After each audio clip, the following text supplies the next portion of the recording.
नागरिक सवालमा हामी दिनहुँ विभिन्न विषयमा बहस गर्छौँ, प्रश्न गर्छौँ र सर्वसाधारण यानि कि नागरिकको तर्फबाट हामीले सामान्य प्रश्नहरू गर्ने गर्छौँ सामान्य हिसाबले।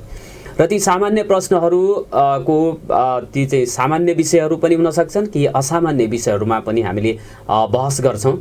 ती जरुरी विषयवस्तुहरू हुन्छन् र ती जरुरी विषयवस्तुहरूको समाधान गर्नको लागि सम्बन्धित निकायले ध्यान दियोस्, काम अगाडि बढाओस् भन्ने हेतुले हामीले प्रश्न गर्ने गर्छौँ, झकझकाउने गर्छौँ र यो सुनवाईको लागि, सार्वजनिक सुनवाईको लागि हामीले यो मिडियालाई प्रयोग गरेर नागरिकका प्रत्यक्ष सरोकार राख्ने विविध विषयहरूमा हामीले दिनहुँ प्रश्न गर्छौँ। यहाँहरूलाई यो कुरा जानकारी छ। आज मैले 3-4 जना व्यक्तिहरूसँग कुराकानी गर्नेछु। सर्वप्रथम मैले सामाजिक विकास मन्त्रालय स्वास्थ्य महाशाखा प्रमुख नरेन्द्र सिंह कार्कीसँग कुराकानी गर्नेछु। कोरोना अस्पताल बन्यो 50 शय्याको, तर 40 शय्या मात्रै त्यसमा राख्न सकियो भनेर कुरा आएको छ। 1 करोडमा निर्माण गरिएको कोरोना अस्पतालमा 40 शय्या मात्रै। यो सँगसँगै परीक्षणका दायराहरू सुदूरपश्चिममा बढाउनु पर्ने कुराहरू, 50,000 झन्डै नागरिकहरू क्वारेन्टिनमा रहेको र उहाँहरूको स्वास्थ्य परीक्षण PCR विधिबाट परीक्षण गर्नको लागि सुदूरपश्चिम प्रदेशको तयारी, सामर्थ्य, क्षमता के छ र सुदूरपश्चिम सरकारले के कस्तो सहयोगको अपेक्षा नागरिकहरूबाट गरेको छ अथवा स्वास्थ्य महाशाखाले हाम्रा चाहिँ अस्पतालहरूलाई के जरुरत छ भनेर पनि म कुराकानी गर्नेछु। हामीसँग कुराकानी गर्नको लागि जोडिनु भएको छ सामाजिक विकास मन्त्रालयका स्वास्थ्य महाशाखा प्रमुख नरेन्द्र सिंह कार्की। यहाँलाई नागरिक सवालमा हार्दिक स्वागत छ। नमस्कार। नमस्कार हजुर। हजुर, यो चाहिँ 1 करोडमा कोरोना अस्पताल, झन्डै 1 करोडमा कोरोना अस्पताल बन्यो, सेती प्रादेशिक अस्पतालको नजिकै छ। सामाजिक विकास मन्त्रालयबाट पनि हेर्न सकिन्छ, तपाईँहरू देख्नुहुन्छ हैन। तर इस्टिमेट एउटा काम चाहिँ सम्पन्न हुँदाखेरि फरकै बन्यो। 40 शय्या मात्रै राख्न सकियो, 50 शय्या भनेर सुरुमा भनियो। इस्टिमेट अनुरूप काम नगरियो चाहिँ शय्या 40 मात्र चाहिँ राख्न सकिएको हो कि के हो? यस विषयमा तपाईँहरू कतिको जानकार हुनुहुन्छ? तपाईँ कोरोना अस्पताल बनेकोमा खुसी हुनुहुन्छ कि दुखी हुनुहुन्छ? ल भन्नुहोस् त। यो एकदमै खुसी छौँ, तर 50 को किन बन्यो भनेर प्रश्न गर्दैछौँ हामी मात्रै होइन, सम्पूर्ण नागरिकले प्रश्न गरेको छ। होइन, तपाईँको के हो भने जुन बोलाएर भनेको अपेक्षा छ नि, जुन तरिकाले उठाइराख्नु भएको छ नि, त्यो अस्पताल बनेकोमा तपाईँ दुखी हुनु भएको जस्तो छ के? हामी बेखुस हुने भएपछि तपाईँले किन बनाउनु, यो त आवश्यकै थिएन भनेर सोध्थ्यौँ होला नि। कुरा सुन्नुहोस् न। अब त्यहाँ चाहिँ के हुन्छ भने त्यो डिजाइन ड्रइङ इन्जिनियरले गर्छ होइन। एक दोस्रो कुरा, अब त्यो एडजस्टमेन्टको कुरा हुन्छ। उसले अब मैले सुनेको है, त्यहाँ मैले सोद्धाखेरि होइन, त्यो बनायो, त्यो चाहिँ लागत इस्टिमेट हाम्रो बजेट प्रोभिजन भयो 1 करोड होइन। अब त्यो बिचमा चाहिँ सेती अस्पतालबाट त्यति बेला चाहिँ यसमा बजेट थप्नु पर्यो भन्ने कुराहरू आएको थियो होइन। अब त्यति बेलाको सचिवजीले के भन्यो भने अब बजेट 1 करोड छ, प्रिफेब हो, भोलि संरचना चाहिँ थपगढ गर्न सकिन्छ। अहिले चाहिँ अब त्यो ठ्याक्कै त्यति बेला त नापिँदैन, अनुमान गरेर बनाउने हो होइन। अनि इस्टिमेटमा अनुमान हुन्छ र सर? त्यति बेला त लागत भने त तपाईँको स्पेसको लिने भने त अनुमानै त हो नि। एक्ज्याक्ट कहाँ हुन्छ र भने एक्ज्याक्ट त पछि फिल्डमा बनिसकेपछि नापिने त हो नि।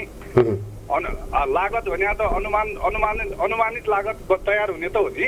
यति फिट लम्बाइ, यति चौडाइ भनेर त इन्जिनियरले त्यो इस्टिमेट तयार गर्छ र त्यसमा यति चाहिँ खर्च लाग्छ भन्ने त हुन्छ नि। त्यो त्यतिकै चाहिँ अनुमान त होइन त्यो पनि टेन्टेटिभ लागत इस्टिमेट त हुन्छ नि। त्यो एउटा ड्रइङ डिजाइन गर्दाखेरिको म पहिलो चरणको कुरा भन्दैछु। त्यो गर्दाखेरि करिब 1 करोड जति आउँछ भन्ने हामीलाई चाहिँ आयो होइन। त्यही हिसाबले हामीले बजेट विनियोजन गऱ्यौँ र त्यही किसिमको उसले ड्रइङ डिजाइन बनायो। अब अहिले एडजस्टमेन्ट गर्दाखेरि जुन तपाईँले भन्नुभयो नि बेडहरूको कुरा, अब त्यहाँभित्र कर्मचारीको ड्युटी स्टेसन बनाउनु पर्यो होइन। र आइसियुका बेडहरू जति सङ्ख्यामा त्यहाँ जस्तै बेडहरू राख्ने भनेको छ नि, आइसियुको बेड राख्दाखेरि त जति राख्ने अरू नर्मल बेड राख्दा र आइसियुको बेड राख्दाखेरि त त्यहाँ कमी आउँछ नि त, स्पेस बढी चाहिन्छ नि त उसलाई होइन। एकातिर त्यो भयो। दोस्रो कुरा, अरू बेडको र यसको यो बेडको डिस्टेन्स भनेको अलिक फरक हुन्छ। त्यो सामाजिक दूरी कायम गर्नुपर्ने हुन्छ होइन। तपाईँहरूले यस्तो भनिराख्दाखेरि सर, जस्तो कि कोरोना स्पेसल चाहिँ त्यो चाहिँ आइसोलेसन अस्पताल बनाउँदै गर्दाखेरि हामीले यति दूरी मेन्टेन गर्नुपर्छ भनेर त्यो इस्टिमेटमै राख्नुपर्ने थियो। यो हतार चाहिँ किन गरियो? तपाईँहरूसँग पर्याप्त समय हुँदाहुँदै 6 महिना डिसेम्बरमा कोरोना आएको नेपालमा आउँछ भन्ने थाहा थियो। यो 6 महिनाको बिचमा 50 शैय्याको बनाउँछौँ भनेर अब तपाईँहरूले त्यहाँ चाहिँ गार्डको लागि राख्नु पर्यो, अर्को कोठा बनाउनु पर्यो। यी सबै संरचनाहरू बनाउनु पर्छ भन्ने त एउटा इन्जिनियरलाई थाहा होला, एउटा चाहिँ स्वास्थ्यको प्राविधिकलाई थाहा हुन्छ नि। यो चाहिँ थाहा किन गर्न सक्नु भएन? म तपाईँलाई त्यही कुरा भन्दैछु, तपाईँ फेरि सुन्नुहोस् न कुरा। त्यो इन्जिनियर साहबले त्यो तरिकाको डिजाइन बनायो, डिजाइन बनाएर अब अहिले चाहिँ त्यहाँ बेडहरू एडजस्ट गर्दाखेरि चाहिँ अब त्यहाँ चाहिँ 40-42 कतिवटा चाहिँ एडजस्ट भयो भन्ने कुराहरू सुनिएको छ। अब त्यसको बारेमा हामी छलफल गर्छौँ र अब त्यो एडजस्ट गर्ने क्रममा चाहिँ त्यो अब होइन सङ्ख्या घट्नु गएको हुनसक्छ होला भन्ने मेरो अनुमान हो। अब म चाहिँ त्यो इन्जिनियरिङको परेन, अब हाम्रो अनुमान चाहिँ त्यो हो। त्यही पनि अब हेरौँ, अझै पनि त्यहाँ एडजस्ट गर्न सकिन्छ भने थप्न सकिन्छ, त्यसमा चाहिँ कुनै चाहिँ आपत्ति भएन। अब त्यो गर्दाखेरि केही होला, अब टेक्निकली केही कमी कमजोरी भयो होला, त्यसमा चाहिँ कुनै चाहिँ हाम्रो चाहिँ विवाद गर्ने विषय रहेन। अब हाम्रो विषय भनेको जे जति छ त्यसलाई अब सञ्चालन गर्ने विषय हो होइन। अब सञ्चालन गर्नको लागि चाहिँ अब त्यो तयारी अवस्थामा छ। हिजो मैले डासासित कुरा गरेको थिएँ। अब सकभर चाहिँ आजबाट चाहिँ त्यो चाहिँ त्यहाँ जेनेरेटर राख्ने काम चाहिँ अलिकति चाहिँ हिजो त्यो सेट नभएकोले राखेको छैन। अब किनभने बत्ती गयो भने अप्ठ्यारो हुन्छ भनेर अरू ग्रिल ठोक्ने काम चाहिँ भइसकेको छ। अब त्यो जेनेरेटर इन्स्टल भएर 3 फेजको लाइन विद्युतले छोड्ने बित्तिकै त्यहाँ चाहिँ सेवा सुरु हुन्छ। त्यसमा चाहिँ त्यो छ। अब केही कमी कमजोरी अथवा केही भयो भने अझै पनि हेर्न सकिन्छ, त्यसमा चाहिँ केही छैन। प्रिफेबको हो, बेडहरू चाहिँ थप्नलाई अझै पनि छोटो समयमा चाहिँ थप्न सकिन्छ। त्यसो भने भोलि पर्सि आजको दिनमै त्यहाँ चाहिँ बिरामीहरू जस्तो कैलालीकै यो चाहिँ सङ्क्रमितहरूलाई कञ्चनपुर पठाउनु पर्ने स्थिति छ। यो तुरुन्त चाहिँ सञ्चालनमा आउँछ भनेर अस्पतालले भनिसकेको छ यहाँहरूलाई? मलाई चाहिँ मैले हिजो कुरा गर्दाखेरि सकभर चाहिँ आज चाहिँ त्यो विद्युतले 3 फेजको लाइन त्यहाँ जोडिदिने बित्तिकै आजबाट चाहिँ सुरु हुन्छ। अरू चाहिँ सबै तयारी भइसकेको छ। खालि विद्युतको र जेनेरेटरको लाइन जोड्नलाई 3 फेजको लाइन जोडिदियो भने, किनभने जेनेरेटर 3 फेजमा लाइन जान्छ होइन, त्यो हुने बित्तिकै सुरु हुन्छ भनेर हिजो मलाई चाहिँ डा साहबले भन्नुभएको छ होइन। दोस्रो कुरा, अब अहिलेको रणनीति चेन्ज भएको छ। हेर्नुहोस्, हिजोको रणनीतिले आज काम गर्दैन।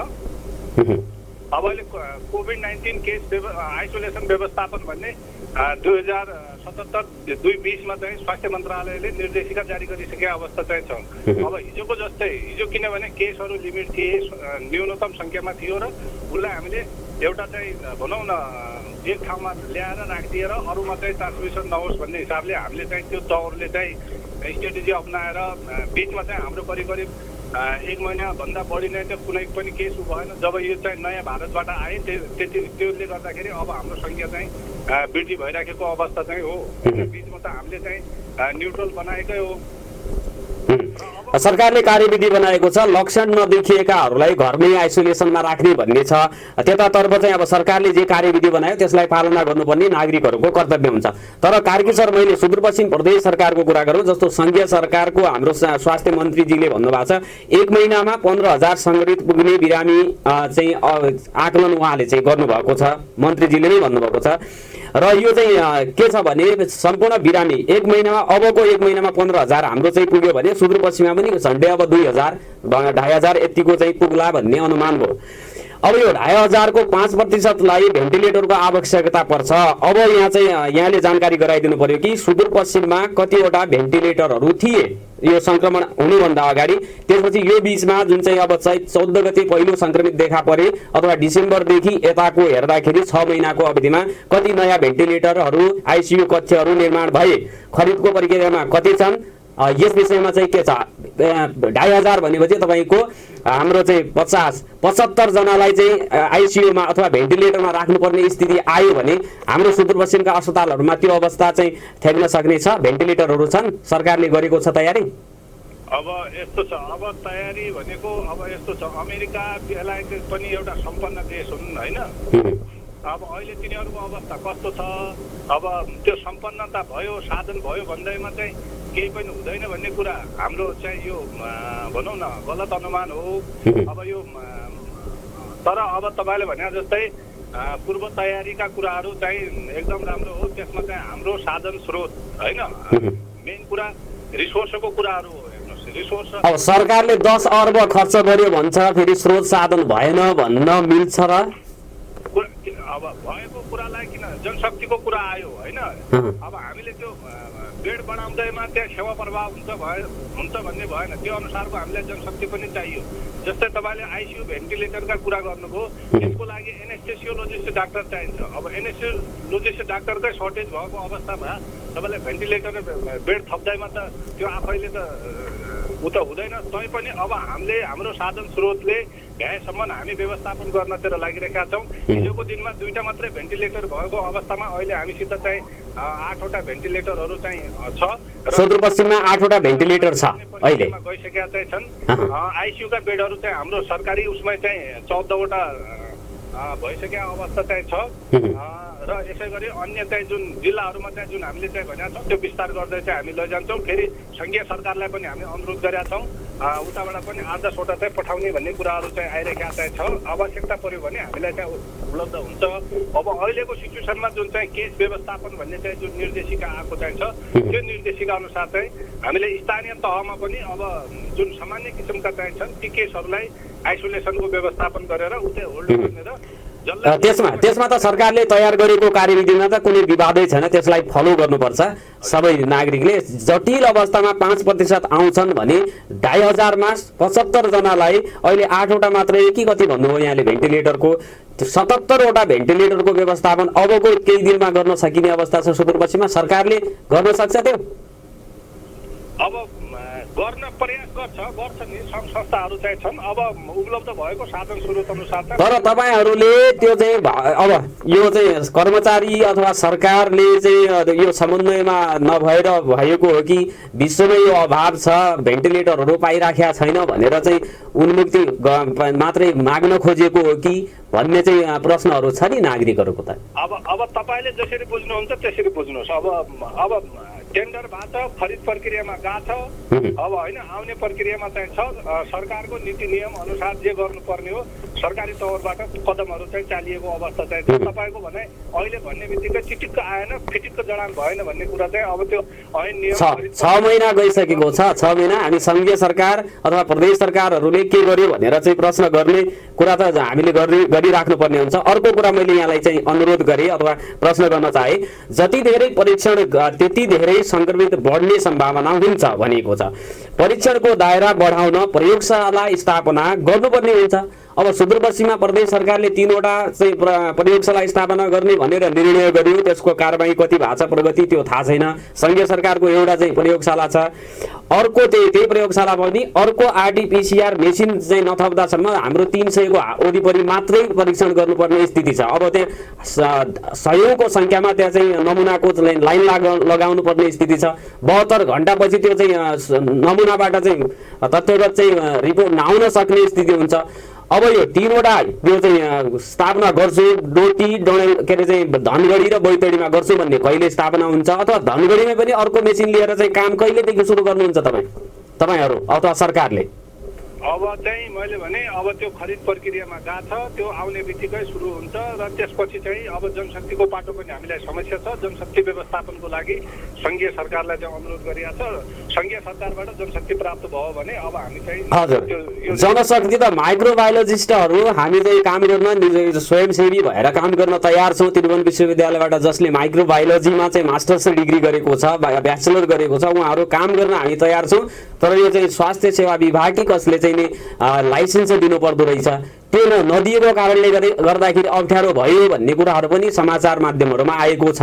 यसमा चाहिँ सरकारहरूले जस्तो सुदूरपश्चिमको सामाजिक विकास मन्त्रालयले नै सरकारसँग सङ्घीय सरकारसँग अनुरोध गरेर त्यस्तो जनशक्तिलाई चाहिँ झिकाउनु पर्दैन? अब त्यही त हामीले अनुरोध गरिराखेका छौँ। अब त्यो के हो भने कुनै पनि हेल्थ प्रोफेसनल स्वास्थ्यसँग सम्बन्धित काम गर्नको लागि नेपाल स्वास्थ्य व्यवसाय परिषदमा दर्ता हुनुपर्छ। यदि डाक्टर चाहिँ मेडिकल काउन्सिलमा र स्वास्थ्यमा प्रोफेसनलहरू चाहिँ काउन्सिलमा दर्ता भएन, नर्सिङको मान्छे चाहिँ नर्सिङ काउन्सिलमा दर्ता भएन भने त्यसलाई के भन्छन् अब यो फर्जी भनिन्छ सरकारले। त्यही त त्यो दर्ता त गरिदिने प्रोसेस चाहिँ चाँडो गरिदिनु पर्ने नि, दर्ता खुला गरिदिनु हो यस्तो अवस्थामा त। त्यही मैले भन्न खोजेको के हो भने ऐन कानुनमा जे छ त्यही हुने हो। अहिले तपाईँले मैले भन्दैमा त्यो हुनेवाला पनि छैन, त्यसको लागि ऐनै संशोधन गर्नु। मृत्युले घाँटी समात्न थालिसक्यो, अब चाहिँ विधि र प्रक्रिया मात्रै भनेर चाहिँ बसिदियो भने त फेरि अवगाला होला नि तपाईँहरूमाथि, कामै गर्नु भएन भन्ने हुन्छ। तपाईँहरू एकदम राम्रो कुरा उठाउनु भएको छ होइन। काम भएन भने विधि र प्रक्रिया भन्नुहुन्छ, काम गरेपछि विधि र प्रक्रिया अपनाएन भन्नुहुन्छ के, समस्या त्यहीँनिर त छ नि। सर विज्ञहरूले त त्यो सार्वजनिक खरिदमा चाहिँ समस्या छ भने त्यसलाई संशोधन गरेर पनि सरकारलाई सजिलो पार्नुहोस् भनेर त भनिसकेको छ। तपाईँलाई म कुरा के भन्दैछु भने यो संशोधन गर्ने कुराहरू तपाईँ उच्च स्तरको राजनीतिज्ञहरूलाई होइन ठुलाठुलाहरूलाई चाहिँ उभन्छ। अब हामीले कर्मचारीले कार्यान्वयन गर्ने भनेको के हो भने ऐन कानुनमा जे लेखा छ, जे त्यहाँ व्यवस्था छ त्यसलाई टेकेर कार्यान्वयन गर्ने हो होइन। अब त्यसैलाई टेकेर हामी कार्यान्वयन गर्ने हो। अब त्यो उपल्लो तहको कार्यविधि त्यो ऐन बनाउने, विधान बनाउने विधायकहरू चाहिँ छन्, त्यो ऐन संशोधन विधेयक जारी गर्ने, अध्यादेश जारी गर्ने सरकार छ, नेपाल सरकार छ, प्रदेश सरकार छ। ती कुराहरू तपाईँले त्यो स्तरमा उठाइदिनु पर्यो। अब हाम्रो कर्मचारी स्तरमा हामीले गर्ने भनेको के हो भने सरकारले बनाएका ऐन नियमलाई टेकेर कार्यान्वयन गर्ने हो। त्यो अनुसार हामीले चाहिँ कार्यान्वयनमा चाहिँ लगिरहेका छौँ होइन। त्यो भएर चाहिँ यसको लागि मैले हजुरलाई अनुरोध गरेँ, यी कुरा उपल्लो तहमा उठाइदिनु पर्यो। एकदम राम्रो जेन्युन कुरा उठाउनु भएको छ। साथीहरूको माग सम्बोधन गरेर त्यो भइदियो भने त झन् छिटो हुन्छ। अन्तमा कार्के सर, अन्त्यमा मैले सोधेँ जुन चाहिँ 50 शय्याको कोरोना विशेष अस्पताल भनेर बनेको छ त्यो चाहिँ इस्टिमेट अनुरूप नै बनेको छ, त्यसमा चाहिँ इस्टिमेट भन्दा तलमाथि भएको छैन भन्ने कुराको यकिन अब तपाईँ आफू इन्जिनियर प्राविधिक त्यो तर्फको नभए पनि त्यसको यकिन चाहिँ त जसले चाहिँ समन्वय अथवा नियामक निकायलाई, जस्तो स्वास्थ्य कार्यालयले चाहिँ त्यसमा नियामक निकायको रूपमा भूमिका खेलेको थियो, उसले जानकारी गराएको छ तपाईँलाई? अब कुरा सुन्नुहोस्, अब स्वास्थ्य कार्यालयको भूमिका कहाँनिर हो भनेपछि इन्जिनियरले बनाएको जुन ड्रइङ छ नि त्यो अनुसार नभएर उसले भुक्तानी गर्छ भने स्वास्थ्य कार्यालयको हो। अब जुन सुरुमा बनाउँदाखेरि जति लम्बाइ चौडाइको बनाउनु पर्ने लागत इस्टिमेट, किनभने त्यहाँ चाहिँ पैसा चाहिँ जति छ अब त्यही अनुसारको लागत इस्टिमेट नभएको कामको भुक्तानी हुन्छ भने स्वास्थ्य कार्यालयको फल्ट हो होइन। र जुन चाहिँ सुरुमा जुन लागत इस्टिमेट तयार गरिएको छ, ड्रइङ डिजाइन चाहिँ जुन तरिकाको अनुसार बनाएको छ त्यही अनुसारको काम सम्पन्न भयो त त्यसमा चाहिँ अब त्यही अनुसार गर्ने हो। अन्य कुराहरू त अब त्यो इन्जिनियरले चाहिँ हेर्ने कुराहरू हो। ड्रइङ बनाउँदाखेरि कन्सल्टेन्सी गर्दाखेरि उसले चाहिँ त्यो बनाउँदाखेरि के किसिमको कन्सल्टेन्सी अरूसित सल्लाह भयो नभएको त्यो आवश्यक अनुसार गरे नगरे त्यो इन्जिनियरको कुरा हो। अब म पनि त्यो इन्जिनियरिङ टेक्निकल कुरा होइन, मैले चाहिँ समग्र रूपमा यो कुरा सुनेपछि मैले हिजो डा साहबसित कुरा गर्दाखेरि होइन त्यो बनाउन त अट्न त 50 बेडकै लागि हो, तर अब अहिलेको चाहिँ कन्टेस्टमा चाहिँ त्यहाँ नर्सिङको लागि पनि वार्ड त्यो ड्युटी रुमले गर्दाखेरि एउटा हिसाबले त्यसले स्पेस घट्यो। अर्को कुरा चाहिँ त्यो आइसियु सेटअप गर्दाखेरि त्यहाँ जति बेड भन्ने छ त्यो बेड सङ्ख्या चाहिँ आइसियु सेटअप गर्दाखेरि त्यसले घट्यो। र अर्को कुरा जुन यसमा चाहिँ डिस्टेन्स बढिराख्नु पर्या हुनाले त्यही भएर चाहिँ 50 को सट्टा बेड चाहिँ अलिकति 2-4वटा बेडहरू चाहिँ घट्छन् भन्ने कुरा गर्नुभएको थियो। मैले मेरो बुझाइमा त्यति हो। अन्य कुरा डिटेल त अब के छ त्यसको चाहिँ हेरेर अब सोधौँला त्यो के रहेछ वास्तविकता। हवस् सर, धन्यवाद छ समय दिनुभयो यसको लागि। तर अब चाहिँ हुँदैछ चाहिँ धेरै दिन भइसक्यो। यो हुँदैछ भन्दा पनि यी ल्याएर चाहिँ हामीले सेटअप गरिसक्यौँ भनेर भेन्टिलेटरहरू चाहिँ देखाउनु पर्ने स्थिति चाहिँ छ। प्रदेश सरकारले यो चाहिँ गरोस्। अब तपाईँ मार्फत हाम्रा प्रदेश सरकारका मन्त्रीजीहरू, मुख्यमन्त्रीजीहरूले यो कुरालाई अगाडि बढाउन्, यो म चाहिँ कामना गर्न चाहन्छु। समय दिनुभयो, पुनः धन्यवाद छ यहाँलाई। ल धेरै धेरै धन्यवाद। बोल्ने मौका। आदरणीय श्रोता, उहाँ हुनुहुन्थ्यो सामाजिक विकास मन्त्रालय स्वास्थ्य महाशाखा प्रमुख नरेन्द्र सिंह कार्की। उहाँसँग मैले कुराकानी गरेँ। यसपछि म क्वारेन्टिन व्यवस्थापनको कुरातर्फ जाँदैछु। धनगढी उपमहानगरपालिकामा क्वारेन्टिनहरूको व्यवस्थापन कस्तो भइराखेको छ, त्यहाँभित्र बसिराखेका क्वारेन्टिनमा बसिराखेका नागरिकहरूले जे पाउनुपर्ने सुविधाहरू चाहिँ न्यूनतम सुविधाहरू पनि नपाएको भन्ने गुनासाहरू आएका छन्। यो चाहिँ धनगढी उपमहानगरपालिका जुन प्रदेशको अस्थायी राजधानी रहेको छ र उपमहानगरपालिकाभित्र समेत चाहिँ क्वारेन्टिनको अवस्था अस्त व्यस्त छ भने ग्रामीण तहको चाहिँ क्वारेन्टिनमा त गोठमा बसाइराखेको छ भन्ने कुराहरू समाचार माध्यमबाट हामी तपाईँ सबैलाई जानकारी भएकै कुरा हो। हामी धनगढी उपमहानगरपालिकाका क्वारेन्टिनको कुरा गर्दैछौँ।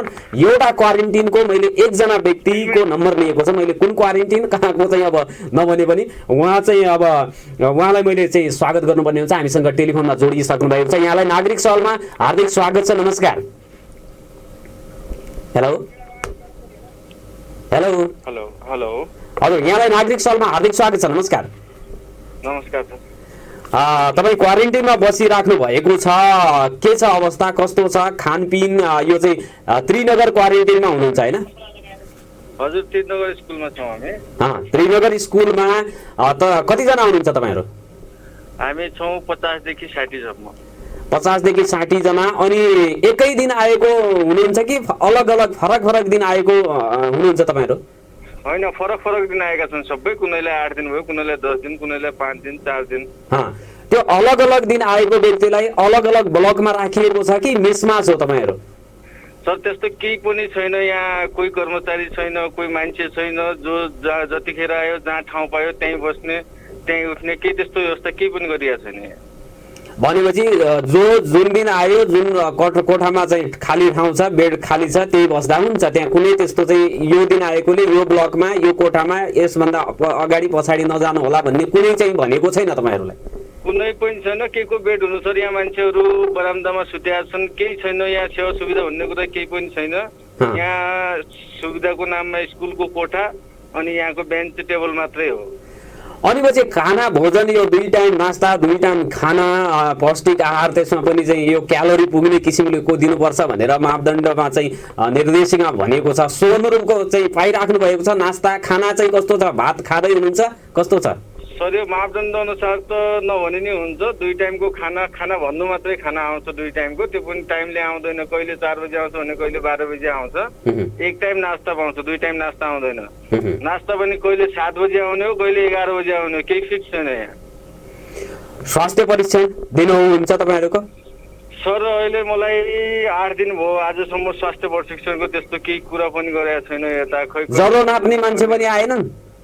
हजुर, ज्वरो समेत नाप्न कोही आएनन् तपाईँको? यहाँ कोही पनि आएको छैन। भने एउटा स्वास्थ्य कर्मी हुनुहुन्छ, उहाँ त 8-10 स्कुललाई हेर्नुहुन्छ। उहाँ कहिले आउँछन् 1 घन्टा आधा घन्टालाई गइहाल्ने हुन्। अरू यहाँ कोही कुनै कर्मचारी छैन, केही छैन। केही समस्या पऱ्यो पनि कसैले भन्ने, कसलाई भन्ने, के गर्ने केही पनि छैन यहाँ।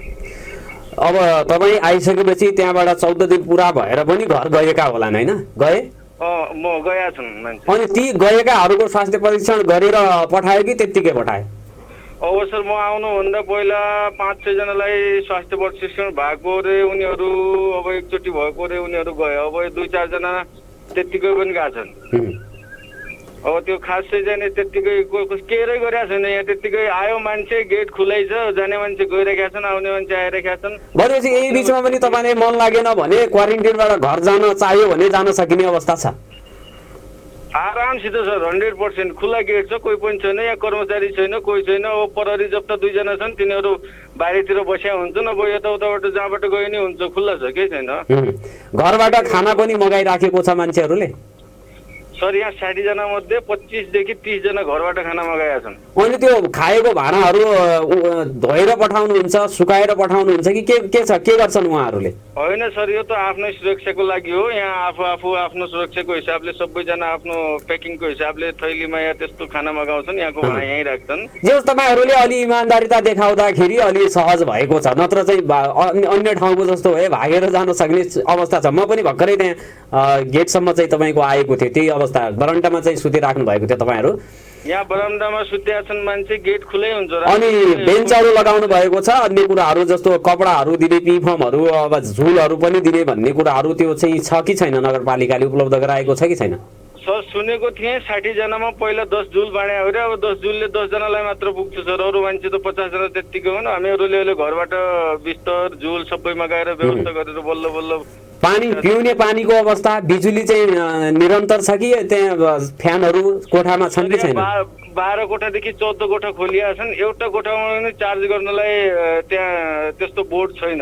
फ्यान छ कि छैन? त्यहीँ पालो पालो गरी चार्ज गर्ने हुन्। पिउने पानी भन्ने 2 बोतल मात्र दिनमा पाउँछ। त्यो पनि कहिले पाइने कहिले नपाइने। न त धाराको पानी पिउनु पर्छ, पहिलो पानी यो ह्यान्ड पम्पको। भनेपछि अब यो आउनेलाई पनि व्यवस्थित तरिकाले 1 दिनमा आएकोलाई एउटा चाहिँ ब्लकमा राख्ने र त्यसपछि जो अब जस्तो 11 दिन भएको मान्छे त 2 दिनमा जान्छ। तर आज आउने व्यक्तिमा यदि बाइ द वे संक्रमण छ भने उसमा पनि त्यो 14 दिनमा संक्रमित भएर घर जान सक्ने स्थिति छ। फेरि जाने बेला स्वास्थ्य परीक्षण गरेर पठाउनु प्रबन्ध पनि गर्न सकिएको छैन। यो चाहिँ तपाईहरुका समस्या। योभन्दा केही अरू समस्या छन्? सर यहाँ अब समस्याको पुरै पोकै छ सर, केही पनि छैन। अब आयो सेल्फ हिसाबले आफ्नो व्यवस्था गरिसक्यो भने बचिन्छ, नत्र केही त्यस्तो सुरक्षा भन्ने कुरा केही पनि छैन। यहाँ भन्नलाई मात्र क्वारेन्टाइन हो, स्कुलको गेट खोलिदिएको छ, बस त्यत्तिकै हो। विविध असन्तुष्टिहरू छन्। खाना चाहिँ कस्तो छ, मिठो छ? सर हिजो अस्ति हामीले कुरा उठाएका हौँ, हिजोदेखि अलि भात र दाल आइरहेको छ, नत्र त्यो पहिलो भात नुन हालेको आउने हो। दाल रहित, दाल नभएको भात मात्रै? दाल नभएको भात हो सर। फेरि पहिलो भात नुन हालेर पहिलो बनाएर प्याक गरेर दिने, नत्र अचार हुन्छ न के हुन्छ, एक बोतल पानीहरू त्यो समताइदियो भइगयो। अब कुनै मान्छेलाई बढी खाने मान्छे हुन्छन्, कम खाने मान्छे हुन्छन्, पानी पनि। अनि जति संख्यामा मान्छे छन् त्योभन्दा कम संख्याका लागि आउँछ भन्ने कुरा पनि भन्दै हुनुहुन्थ्यो एकजना त्यहाँ। यस्तै हुन्छ यहाँ सर। अब 60 जना छन्, कहिले तीन कार्टुन मात्रै पानी आउने हुन्छ, 40 बोतल पानी आउने हो, त्यसले पुग्दैन। कहाँबाट पुग्ने हो? कम्तीमा 3 लिटर पानी पिउनुहोस् भनेको छ। फेरि गर्मी हुन्छ, पसिना हुन्छ, व्यक्तिलाई चाहिँ अब यो डिहाइड्रेसन होला। ह्यान्डपम्पको पानी, प्रदूषित पानी खानु पर्यो भने झाडा बन्ता हुने, अन्य बिरामीहरू हुने, झुलको व्यवस्थापन गर्न सक्दाखेरि लामखुट्टे लगायतले तोक्दा हुने बिरामीहरू। अब चाहिँ प्रदेशको राजधानी धनगढी, त्रिनगर वडा नम्बर 1, धनगढी उपमहानगरपालिका वडा नम्बर 1 मा रहेको त्रिनगर, जुन चाहिँ एलएन चोक मुख्य बजारको मुटुमै रहेको अस्पताल के अरे चाहिँ स्कुलमा भएको क्वारेन्टिनको अवस्था यो छ भने दूर दराजमा कस्तो होला तपाईहरू आफै अनुमान लगाउन सक्नुहुनेछ। हामीलाई समय दिनुभयो, यसको लागि म धन्यवाद दिन चाहन्छु। र त्रिनगरमा खटिएका एकजना यो धनगढी उपमहानगरपालिका अन्तर्गत कार्यरत रहेका एकजना स्वास्थ्य कर्मीलाई मैले सम्पर्क गर्दा हिजो दीपक नेपाली भन्ने नगर स्वास्थ्य कर्मी हुन्, उनलाई फोन गरेर त्यहाँको चाहिँ क्वारेन्टाइनमा भएका कुनै 1 जना 2 जनाको नम्बर दिनुहोस् भन्दाखेरि मोबाइल स्विच अफ गरेर बस्नुभयो। यस्तो चाहिँ नगरिदिनु होला है तपाईहरू। चाहिँ हामीले सूचना माग्दाखेरि कृपया तपाईँले के भन्छ कसैको नम्बर माग्छौँ र त्यसमा चाहिँ अब अपराध गरिहाल्ने किसिमले त्यस्तो धाक धम्की दिने गरेर त होइन, हामीले सार्वजनिक रूपमै ओपन खुला चाहिँ प्रश्न गर्ने हो, नडराइदिनु होला। दीपक नेपाली जो चाहिँ हुनुहुन्छ, तपाईँले चाहिँ धोका दिनुभएको थियो, यो चाहिँ यस्तो नगरिदिनु होला। हामीले सूचना माग्यो, कसैको नाम नम्बर माग्छौँ भने त्यो चाहिँ दिनुपर्ने तपाईँहरूको दायित्व हो। हुन त चाहिँ अब यो जनप्रतिनिधिहरू नै फोन नउठाउने त्यस्तो चाहिँ छ समस्या। हो तपाईँको चाहिँ विषयमा के भन्ने धेरै यति मात्रै भन्छु। र यसपछि म धनगढी उपमहानगरपालिकाका क्वारेन्टिनको व्यवस्थापन हेरिराख्नु भएका चाहिँ वडा नम्बर 8 का वडा अध्यक्ष नारायण बरालसँग मैले कुराकानी गर्नेछु छोटो व्यापारिक विश्रामपछि। र त्यसपछि नारायण बरालजीसँग कुराकानी गरिसकेपछि पश्चिम सेतीको कुराकानी गर्नेछौँ।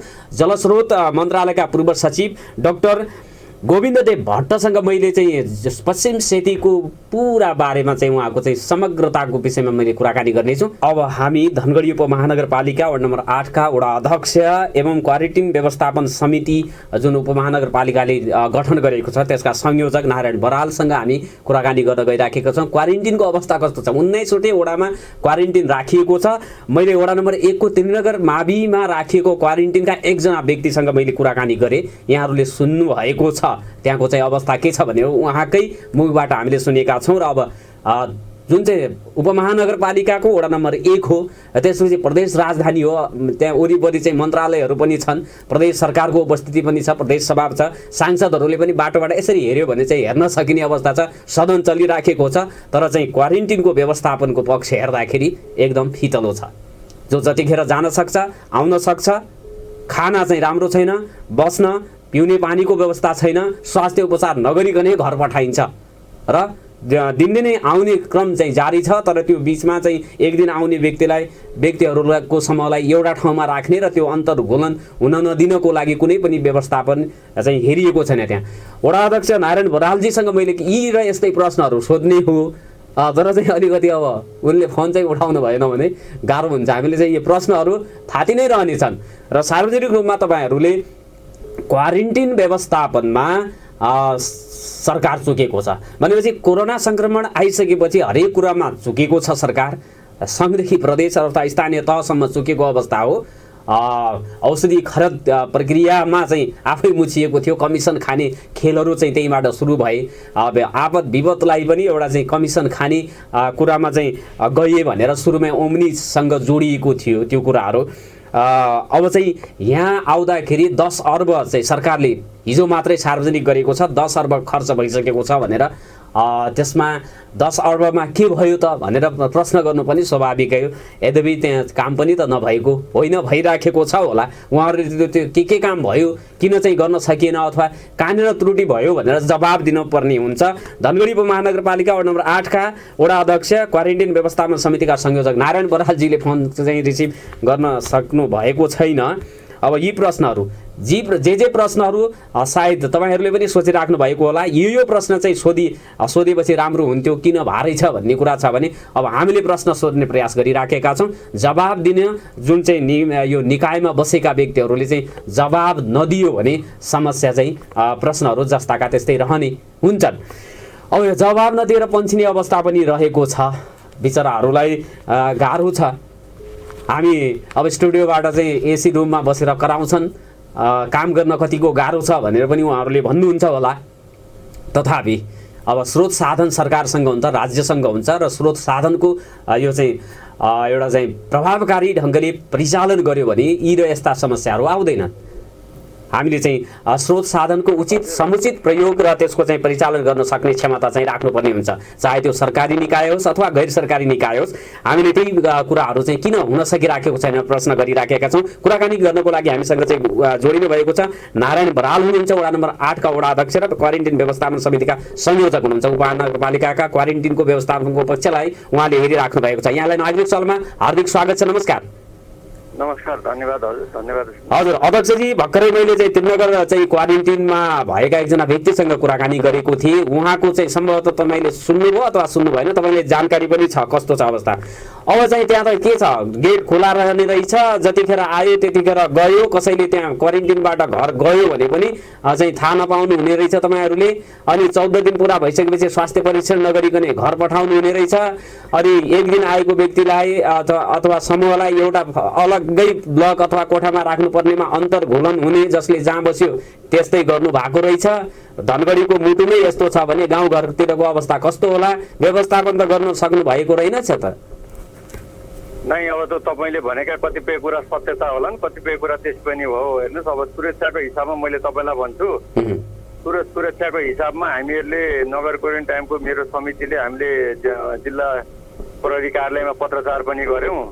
प्रत्येक क्वारेन्टाइनमा सुरक्षाकर्मी खटाइ पाऊँ भनेर भन्दाखेरि अब उहाँले भनेको यथार्थ पनि हो र सत्य पनि हो। के भयो भनेदेखि अब हाम्रो धनगढीमा मात्रै 40वटा क्वारेन्टाइन भए, 40 स्कुलमा व्यक्तिहरू क्वारेन्टाइनमा बस्नुभएको छ भनेदेखि उहाँहरूको एउटा क्वारेन्टाइनमा 3 जनाको हिसाबले नि गर्दाखेरि धनगढीमा मात्रै होइन, हामीले हेर्नुपर्छ कैलाली जिल्लाभरि नै हाम्रो सुरक्षा निकायले हामीले भ्याउँदैन। जति सक्छ हामीले त्यो दिउँसोको पेट्रोलिङ यतायता गरेका छौँ भन्ने कुरा उहाँबाट आएर कतिपय वडाहरूमा स्वयंसेवकले खटाउनु भएको छ। र अर्को कुरा 14 हजुरले भनेकोमा 14 दिन पुगेकोमा हामीले 14 दिन पुगेकोमा उनीहरूलाई टेस्ट गरेर मात्रै पठाएको छ, टेस्ट नगरी पठाएको छैन। र अब मान्छेको यो प्रत्येक कोठाको राख्ने सवालमा त हजुरको अब देख्नु भएको छ कि अब एउटै क्वारेन्टाइनमा 65 जना छन् भने एउटा विद्यालयमा 65वटा कोठा हुँदैन। त्यसरी हामीले राख्न पनि सक्दैनौँ। बरु हामीले के बनाएका छौँ भने भारतबाट आउनेलाई एउटा कोठामा राखेका छौँ, अब नेपालबाट आउनेलाई एउटा कोठामा र टेस्ट गरेकोलाई एउटा कोठामा राखेको त अवस्था छ। र हो क्वारेन्टाइनमा गएर हेर्दाखेरि जति सङ्घीय सरकारले प्रदेश सरकारले मैले यति गरेछु उति गरेछु भनेर भने पनि उहाँहरूबाट हामीलाई केही सहयोग पनि आएको छैन। र हामीले उहाँलाई खुला तरिकाले राम्ररी व्यवस्थित गरेर भित्र राख्न सकेका छैन। वो नगरपालिकाले दिने भनेको प्रत्येक व्यक्तिलाई भनेपछि अध्यक्षजी, भनेपछि प्रदेश सरकार अथवा सङ्घीय सरकारले जो चाहिँ दिन्छौँ भनेको अथवा दिने भनेको कुराहरू 1 रुपैयाँ पनि बजेट तपाईँले चाहिँ अहिलेसम्म नगरपालिकाहरूले पाएको छैन। धनगढीमा पनि 1 रुपैयाँ पनि आएको छैन अहिलेसम्म। 1 रुपियाँ पनि अब मेरो जानकारीमा आएको छैन कि म तपाईँलाई यो पनि कुरा गराउँछु कि अब यो लकडाउन भयो पनि 3 महिना हुन थालिसक्यो। म सुरुका दिनदेखि भन्सार नाका र यहाँ नगरपालिका धनगढी नगरपालिका पुरै घुमिरहेको छु, क्वारेन्टाइनमा खुला तरिकाले हिँडिरहेको छ। हामीलाई एउटा मार्क्ससम्म पनि प्रदेश सरकारले कसैले पनि सम्झेको छैन भने के गरेर। तर हामीले तपाईँ मार्फत मैले भन्न पनि पर्छ कि सम्पूर्ण क्वारेन्टाइनमा बसेकालाई र बाहिर सुनिराखेकालाई मैले भन्नुपर्छ कि हजुर मार्फत यो हो प्रदेश सरकार सङ्घीय सरकारबाट केही आएको छैन। हामीहरूले उहाँहरूलाई के भनेका छौँ भने सकेसम्म आफ्नो सुरक्षा आफैले गर्नुपर्छ, तपाईँले यो तरिकाले बस्नु होला। भोलि कुनै दिनमा हो एउटा क्वारेन्टाइनमा बसेकालाई खाजा खर्च भत्ता के दिने भन्ने कुरा सुनिएको छ। त्यो रकम आयो भनेदेखि तपाईँहरूले आफ्नो घरको ल्याएर खानुहोस्, घरको बेड बिस्तारा ल्याएर सुत्नुहोस्। किन भन्दा प्रत्येक व्यक्तिलाई बेड बिस्तारा चेन्ज गर्न सकिँदैन। तपाईँ आफू आएर बसेको बिस्तारा मा सुत्नुभयो भने पनि आफ्नो 15 दिनको 14 दिनको अवधि पुगेपछि घरमा लिएर जानुहोस् र घरमा लिएर जाँदा सुरक्षित पनि हुन्छ। अनि घरमा गइसकेपछि फेरि 7 दिन होम क्वारेन्टाइनमा बस्नुहोस् भनेर हामीले फेरि मौखिक भन्दा अरू केही पनि गर्न सकेको अवस्था छैन। त्यसमा जग जाहेरै छ। भनेपछि जे सामर्थ्य थियो तपाईँहरूले त्यही मात्रै गरिराखेको हो अहिले, बाँकी सामर्थ्य जहाँ जहाँ चाहिँ कमजोरी छ त्यहाँनिर प्रदेश सरकार अथवा सङ्घीय सरकारले चाहिँ सहयोग गरिदिएको भएपछि राम्रोसँग व्यवस्थापन गर्न सक्छौँ भन्ने लागेको छ यहाँहरूलाई? एकदम हो। किन भन्नुहोस् न, एउटा भनिन्छ नि तोस्तानीमा पनि गोमा बर्माइलले बालुवा राखेर पूजाहरू आज गरे जस्तै स्थानीय सरकारलाई सङ्घीय सरकार प्रदेश सरकारले त्यो गराइदिएको अवस्था छ। उही बालुवा राखेर सम्झेर पूजा गर्नु भने जस्तै हामीले जनतालाई पनि त्यो भनेका छौँ र त्यो भएको छ। र उहाँहरूलाई देख्नुहुन्छ प्रदेशका माननीय जीवहरू अहिलेसम्म एकजना क्वारेन्टाइनमा घुम्न त्यहाँ हेर्न आउनुभएको छैन। उहाँहरू हामी फिल्डमा खटिन भने उहाँहरू क्वारेन्टाइनमा आएर त के उहाँलाई कोरोना सर्ने हो र हामीलाई नसर्ने उहाँलाई सर्ने हो? यो कुराहरू धेरै कुराहरू छन् भन्नुपर्ने। तर सत्यता अनुसार हामीले कुनै पनि र क्वारेन्टाइन व्यवस्थापनकै कुराहरूका बारेमा सदनमा पनि केही कुरा उठाउनुहुन्छ उहाँहरूले?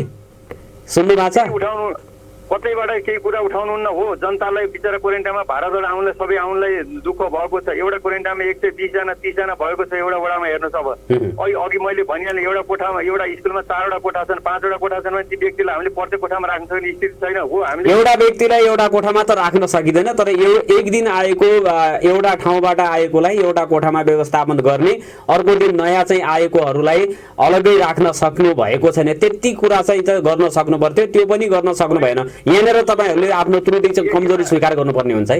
नै कमजोरी मैले भने नि त, कमजोरी हामीले केही दिन सकेका छैनौँ। हामीले गएर सम्झाउने र भन्ने भन्दा केही गर्न सकिएको छैन भनेर मैले त कमजोरी हजुरलाई पहिले भने नि। 8-10 दिन हुँदाखेरि पनि सामान्य स्वास्थ्य परीक्षण भएन भन्ने गुनासो पनि छ बस्नेहरूको। होइन स्वास्थ्य कर्मीहरू त टिम बनाएर हामीले खटाएका छौँ, नजिक हेर्ने भनेका छौँ। उहाँहरूले पनि टाढैबाट हेर्नुहुन्छ, कुरा सुन्नुहुन्छ। न अब उहाँ अप्ठ्यारो पर्नेलाई सिटामोलहरू अझ दिन सक्ने उहाँहरूले दिनुभएको छ। अनि यो तपाईँको ऱ्यापिड टेस्टको विषयमा उहाँ पनि अब 7 दिन अथवा 10 दिनभन्दा माथिलाई गरिराखिएको पनि छ। हिजो मात्रै 2 नम्बरमा चाहिँ उहाँहरू पनि घुमिराख्नु भएको छ। अब 50-60 जना बसेको ठाउँमा सबैजनालाई एकैचोटि नभएको खण्डमा उहाँ नभएको व्यक्तिले मलाई भन भन्नु उहाँले स्वाभाविकै छ। अब ज्वरो आएको ठाउँमा यस्तो खण्डमा तपाईँले जति बेला पनि फोन गर्नुहोस्, हामी स्वास्थ्य कर्मी अथवा हामी मै लिएर पनि पुग्छु भनेर हामीले भनेको अवस्था छ नारायण सर। यो अब यो 50-60 जना अथवा 60 जना 65 जना छ, खाना चाहिँ 55 जनाको लागि मात्रै आउँछ, पानी चाहिँ आधा बोतल चाहिँ बाँडेर खानुपर्ने हुन्छ, 3 बोतल कम्तीमा 3 लिटर अथवा 2 लिटर दिनको चाहिँ पनि दिन सक्नु भएको रहेनछ होइन। अर्को कुरा चाहिँ मैले यहाँनिर खानाको कुरा, नुन र चाहिँ बेसार मात्रै हालेको, तरकारी पनि नदिने, दाल पनि नदिने, त्यो प्रति खानाको चाहिँ कति पैसा तपाईँहरूले होटलबाटै सम्भवतः किन्नुहुन्छ होला, त्यसको पैसा चाहिँ कति पर्छ, एउटा खानाको चाहिँ कसरी तिरिराख्नु भएको छ, सम्झौता त भएको होला? होइन खानाको बारेमा तपाईँलाई भन्छु म। खानाको बारेमा के छ भनेदेखि हामीले प्रत्येक वडामा टोलमा जति स्कुल छन् तपाईँहरू त्यहाँ गएर बस्नुहोस् र घरकै खाना ल्याएर घरको मान्छेलाई खाना मगाउनुहोस्, घरको खाना ल्याएर खानुहोस् गर्नुहोस्। र भोलि सङ्घीय सरकार र प्रदेश सरकारबाट जति तपाईँहरूलाई दिने भनेर कार्यविधिमा जति दिने भनेर रकम आएको हुन्छ प्रत्येक वडामा दैनिक तपाईँहरूको हाजिर छ। त्यही अनुसारले घरको खाना खाइसकेपछि त्यो पछि रकम आएपछि तपाईँले पाउनुहुन्छ भनेर हामीले त्यसरी गरेको अवस्था छ। र तपाईँलाई म भन्छु त्रिनगर र केएमसीमा अलिकति पहिलेबाट भारतबाट आएका मान्छेहरू बसेका थिए र उहाँहरूलाई जस्तो उहाँहरूको त्यहाँ घर पनि छैन केही पनि छैन भनेर पहिला महावीर भोजनालयबाट खाना ल्याएर खुवाएको अवस्था थियो, त्यसमा खुवाएको अवस्था थियो र अहिले पनि त्यहाँबाट नास्ता ल्याएर खुवाएको छ। र अनि हाम्रो विभिन्न धनी भएका दाताहरू सङ्घ संस्थाहरूबाट पनि उहाँहरूले पनि 3-4 दिन उहाँहरूले पनि खाना खुवाएको अवस्था छ, त्यसरी खाना खाएको अवस्था। र अहिले हामीले फेरि नगरपालिकाको क्यान्टिनमा पकाएर पनि 2 ठाउँमा लगेका छौँ र घरभन्दा टाढा हुने मान्छेलाई मात्रै लगेका छौँ। घरमा जस्तो एउटा घरको परिवारको मान्छे 4जना आएर क्वारेन्टाइनमा बसेको छ, उहाँहरूलाई खाना ल्याउन मान्छे छैन भनेदेखि उहाँहरूलाई हामीले पकाएर लगेर खाना पाएको छ र अरूलाई हामीले घरबाटै ल्याएर खानुहोस् भनेर भनेको अवस्था छ। भनेपछि अहिले महावीर भोजनालयबाट आउँदैन, नगरपालिकाले आफै खाना तयार गरेर जहाँ जहाँ चाहिँ नगरपालिकाभित्र यो चाहिँ बजार क्षेत्रमा जसको घरबाट खाना आउँदैन उहाँहरूलाई तपाईँहरूले दिइराख्नु भएको छ। घरबाट खाना नआउने र बाहिर जस्तो काठमाडौँको मान्छेहरू हुनुहुन्छ, यहाँ मुगुको मान्छेहरू हुनुहुन्छ, बाहिरबाट अब जस्तो पोजिटिभ ऱ्यापिड टेस्टमा पोजिटिभ देखिएकाहरूलाई त्यसरी अहिले नगरपालिकाले त्यहाँ क्यान्टिनमा खाना पकाएर लगेर खुवाएका छौँ हामीले। तर यो चाहिँ पिसिआर उसबाट चाहिँ परीक्षण नगरिकन 14 दिन पुरा भयो भन्दैमा पठाउँदाखेरि भोलि त्यही व्यक्तिलाई समुदायमा गएर सङ्क्रमण देखा पर्यो अथवा घर गइसकेपछि भने त्यसबेला तपाईँहरूलाई माथि प्रश्न उठ्ला नि। त्यसको लागि यो प्रदेश सरकार अथवा सामाजिक विकास मन्त्रालय छ उसले चाहिँ परीक्षण गरोस् भनेर तपाईँहरूले दबाब सिर्जना गर्नुभएको छैन? अब 50,000 छन् हुन त, सरकारले हामी सक्दैनौँ भनेर हात खडा या त गर्नु पर्यो या चाहिँ परीक्षण गर्नु पर्यो।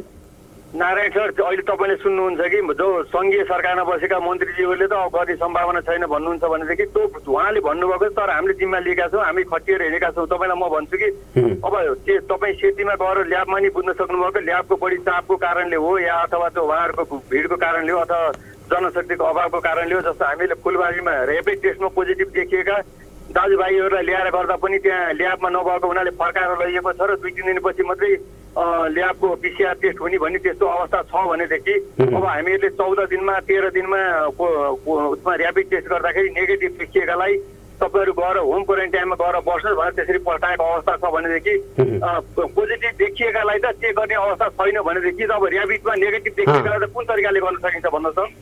त्यो चाहिँ छ। अब प्रदेश सरकारले त्यसको व्यवस्थापन गर्न सकेन, तपाईँहरूको चाहिँ प्रश्न त्यहाँनिर भयो। अब चाहिँ भन्नुहोस् कि यो धनगढी उपमहानगरपालिकाभित्र अहिले परीक्षण गर्दाखेरि कतिजनामा चाहिँ यो सङ्क्रमण पोजिटिभ देखेर उपचाररत हुनुहुन्छ, त्यो तथ्याङ्क छ?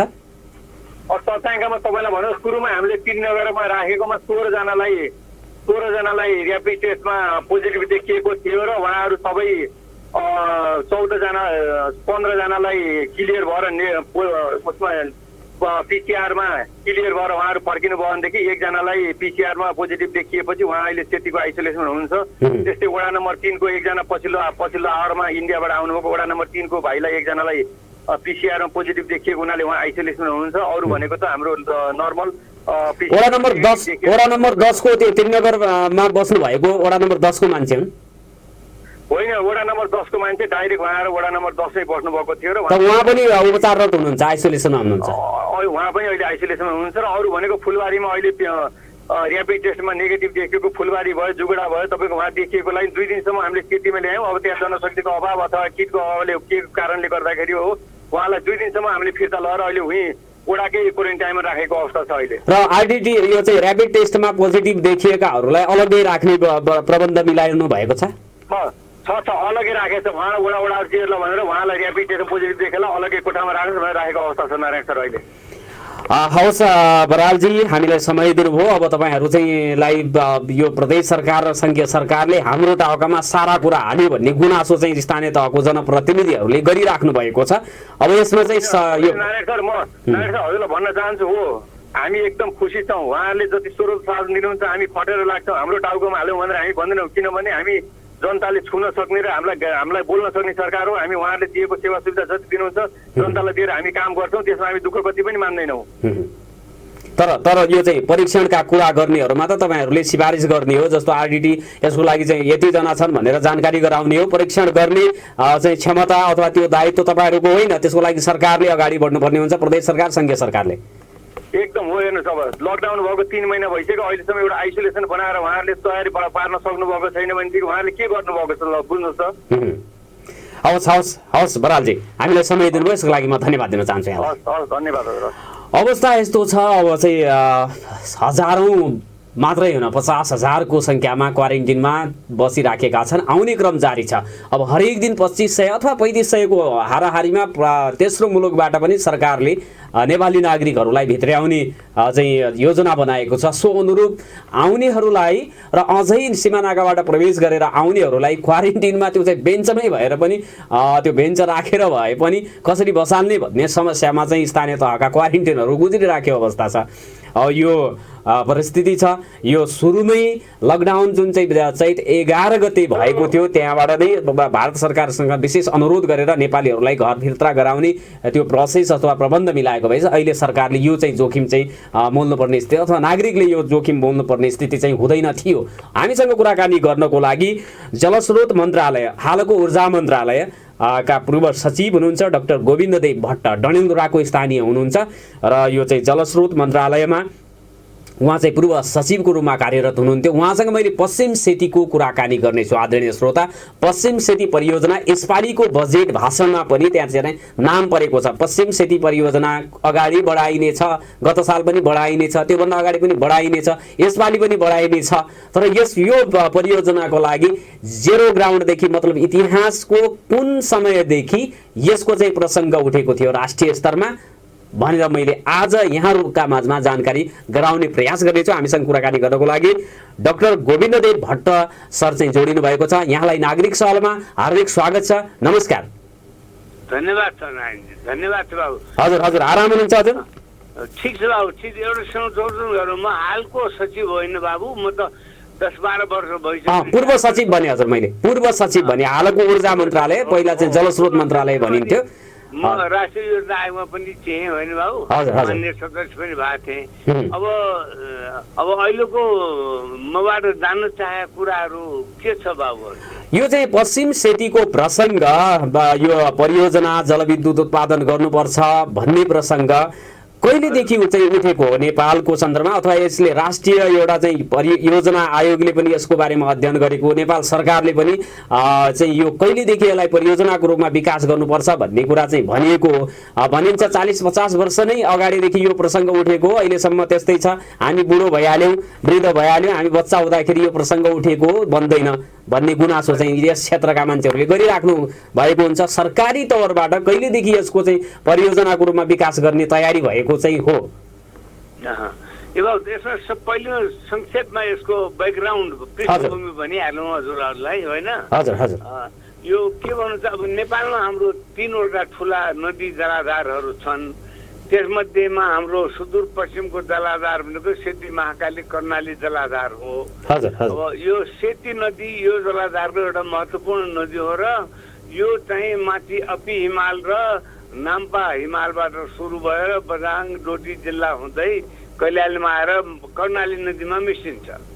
अच्छा, अब यसको जम्मा भनौँ लम्बाइ अब त्यो हिमालदेखि तिब्बतकै उताबाट सुरु हुन्छ, 202 किलोमिटरसम्म छ कर्णालीसम्म पुग्दा। अब यसमा अब नेपालमा विद्युत विकासको सन्दर्भमा आजभन्दा 30-40 वर्ष अगाडि त धेरै प्रोजेक्टहरू थिएनन्, लो पावर पनि पुग्दैन थियो। यही सन्दर्भमा पश्चिम सेती योजना पनि एउटा जलाशययुक्त योजना भएको हुनाले यसलाई बढाउनु हर किसिमले उपयुक्त देखिएको हो। अब जलाशययुक्त योजना भन्दाखेरि कस्तो भने हाम्रो नदीहरू वर्षायाममा असाध्य बाढी ल्याउँछन्, अति पानी हुन्छ, अतिवृष्टि हुन्छ, तर सुक्खायाममा पानी पुग्दैन। त्यस कारणले जलाशययुक्त योजनाले के हुन्छ भने हामी बर्सातको टाइममा पानी जम्मा गरेर ड्याममा त्यो जलाशयमा सुक्खायाममा पनि पानी चलाएर 12 महिना 24 घण्टा विद्युत उत्पादन गर्न सक्छौँ। त त्यो सन्दर्भमा नेपालका विभिन्न पूर्व पश्चिमका यो जलाशययुक्त योजना लगायत भनौँ जस्तो पञ्चेश्वर योजना, कर्णाली, पूर्वमा सप्तकोशी योजना सँगसँगै मझौला खालका योजनामा पश्चिम सेती पनि एउटा जलाशययुक्त योजना हो र यो अत्यन्त आकर्षक मानिएको छ। किनभने यसको लोकेसन टोपोग्राफीको हिसाबले पानी जम्मा गरेर टाढा चाहिँ पावर हाउस लानु नपर्ने भएको हुनाले आर्थिक रूपले धेरै नै उपादेय देखेको योजना हो। यसको सानो हिस्ट्री के हो भनेदेखि 1980 को दशकमा भनौँ न 45 सालतिरमा फ्रेन्च सरकारको सहयोगमा नेपालमा विभिन्न योजनाहरूलाई सहयोग गर्ने कुरा भयो। त्यसमा पश्चिम सेती योजना पनि पर्यो। अब पश्चिम सेताको योजनाको प्रतिवेदन पहिले बनाउँदाखेरि फ्रेन्च सोग्रे भन्ने एउटा कम्पनी हो, उसले दिएको प्रतिवेदन अनुसार यसमा सुरुमा 360 मेगावाटको योजना बनाउन सकिने उसले त्यो रिपोर्ट चाहिँ दियो। त्यसपछि यो नेपाल सरकारले त्यति जोर गरेन पश्चिमका योजनाहरूको लागि भन्दाखेरि अब त्यो बेला अस्ट्रेलियाको एम्बेसीमा एकजना एम्बेसडर थिए बब के भन्ने, उनले यो योजना बनाउनुको लागि अस्ट्रेलियन सरकारको इन्ट्रेस्ट छ, हाम्रो कम्पनी सोई इन्जिनियरिङ माउन्टेन कम्पनी मार्फत चाहिँ गर्ने आशय उनले देखाए। त्यो देखेपछि के भयो भन्नुहुन्छ भने त्यही बेला यो 1946 को परिवर्तनपछि नयाँ नेपाल सरकारले एउटा नयाँ अर्को नीति बनायो। किन हाम्रा दाता संस्थाले के भन्यो भने सरकारले मात्रै पैसा दिएर योजना तपाईँहरूलाई खर्च पुग्दैन, यसमा अब निजी क्षेत्र पनि ल्याउनु पर्यो, स्वदेशी र अन्तर्राष्ट्रिय भन्ने अनुसार नेपालले नयाँ नियम बनाएर विद्युत विकास केन्द्र भन्ने एउटा संस्था गरेर त्यो मार्फत चाहिँ नयाँ योजनाहरू बढाउने नीति ल्यायो। त्यो नीति बमोजिम Australian company snow engineering mountain कम्पनीले ल हामी यो योजना बढाउँछौँ र यसलाई अब हामीले 2-3 वर्ष फेरि थप अध्ययन गरेर 2005 सालमा पुरा गरिदिन्छौँ भनेर उनले त्यो 1994 मा सम्झौता पत्रमा एमओयूमा हस्ताक्षर गर्यो। त्यसपछि उनीहरूले अध्ययन गरेर योजनाको क्षमता 360बाट 750 मेगावाट गर्न मिल्छ भनेको हुनाले त्यही हिसाबले त्यसको डिजाइनहरू भए। त्यसपछि 1997 मा यसलाई गर्ने भनेर उनीहरूले एग्रिमेन्ट पनि नेपालसँग गर्यो। पहिले एमओयू मात्रै थियो। अनि त्यो हुनसाथ के भने उनीहरू दुईटा काममा लाग्यो। एउटा देशको बजार कहाँ हुने योजना उत्पादन, त्यो बेला हाम्रो खपत त धेरै कम थियो, 150, 250 मेगावाट भन्दा बढी थिएन। अब 750 को बिलियन निकालेर त्यसमा 1.6 अरब डलर भनौँ न, अब 1 खरब 60 करोड डलर खर्च गरेर बिक्री त हुनु पर्यो। त यो मार्केटलाई उनीहरूले इन्डियामा ठाउँ ठाउँमा प्रयास गरे। विद्युत के अरे हाम्रो परिषदहरू उत्तर प्रदेश, बिहार र अन्तमा गएर पावर ट्रेडिङ कर्पोरेसन इन्डियासँग यिनीहरूले सम्झौता गरे, उनीहरूले किन्ने भए। त्यसपछि यिनीहरू पैसा जुटाउनु मन लाग्यो स्मेक इन्डियन कम्पनीले। गर्दा गर्दा टाइम उसले जुटाउन सकेन। 9 बजी यो योजनाको एग्रिमेन्टलाई नवीकरण गर्यो नेपाल सरकारले। तैपनि उनले नसकेपछि सन् 1911 मा नेपाल सरकारले यो योजनालाई सहयोगबाट फिर्ता लिएर अब नयाँ 2011 के हजुर?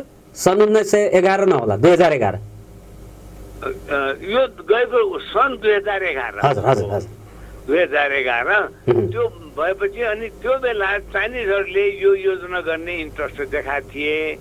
इन्डियनहरूको पनि यो योजना गर्ने ठुलो इन्ट्रेस्ट थियो। उनीहरू त इन्डियनहरूले योजनाहरू हात हाल्ने नि, टाइममा पुरा नगरिदिने भन्दाखेरि नेपालले चाहिँ चाइनिजहरूलाई नि दिने किसिमले यो इच्छा गरेर चाइनिज कम्पनीसँग हाम्रो त्यहाँ सम्झौता पत्र एमओयूमा दस्तखत भयो 2012 सालमा। हजुर, त्यो गरेपछि चाइनिजहरूले यसलाई अब 750 मेगावाटको योजना 2020 साल यो वर्षसम्ममा सम्पन्न गर्ने 8 वर्षमा भनेर सम्झौता पत्रमा चाहिँ दस्तखत गरेर लागे। त्यसपछि कोही यिनीहरूको के भयो, धेरै ढिला गरे। उनीहरू चाइनिजहरू साइडमा पनि गयो, अध्ययन पनि गर्यो र यसको वातावरणीय मूल्याङ्कन अध्ययन फेरि गर्नु पर्यो भनेर एडिबीलाई नेपालले अनुरोध गरेपछि त्यो अध्ययन पनि पुरा भयो। त्यसपछि 1-2 वर्ष नै उनीहरू चाहिँ के अरे कता देखा परेन, आनाटानी गरे। पछि आएर उनीहरूले के भन्यो भने यो 750 मेगावाट गर्न सकिँदैन, यो पानी पुग्दैन, यहाँ यसको भूगर्भ स्थिति ठिक छैन, यसलाई चाहिँ 600 मेगावाटसम्मको गरौँ। र प्राधिकरणले पनि जो विद्युतको रेट उनीहरूसँग तोकेको थियो, नियम के छ भने निजी क्षेत्रले कुनै योजना बनाएपछि प्राधिकरणसँग त्यसलाई खरिद गर्ने पावर पर्चेज एग्रिमेन्ट गर्नुपर्छ। त्यसमा सुखायामको रेट र बर्खायामको रेट फर्काएर प्राधिकरणले त्यसलाई चाहिँ समर्थन गर्नुपर्ने हुन्छ। त्यो 2-3 कुरा उनीहरूले राखे। त्यसपछि फेरि आनाकानी गर्दा गर्दै अब यो धेरै वर्ष बित्यो अनि गयो। चिनिया कम्पनीले 2-3टा कुरा के राखेको थियो त्यो थाहा छ यहाँलाई? त्यो 2-3 को उनले भन्नु खोजेको सबभन्दा पहिले त योजनाको पानीको हिसाबले पनि यसलाई 750 मेगावाट नगरिकन 600 मेगावाट को मात्र योजना बनाऊ, एउटा त्यो भन्यो। अनि दोस्रो कुरो प्राधिकरणले हामीसँग जो विद्युत हामीले विद्युत बेच्ने प्राधिकरणले भने प्राधिकरणले हामीसँग विद्युत किन्ने पैसा बढाइदिनु पर्यो। यो अहिलेको रेटले हामीलाई पुग्दैन, किनभने योजना बनाउँदाखेरि मुख्यतया त्यहाँबाट अब त्यो ड्यामभन्दा बाँधभन्दा माथि डुबान क्षेत्र परेका जनता र ड्यामभन्दा तलका डुबान क्षेत्र परेका जनताहरूलाई त्यहाँ झन्डै 20,000 मान्छेहरूले अन्यत्र सार्नुपर्ने थियो। त यो रिसेटलमेन्टको यसमा पैसा धेरै लाग्ने हो।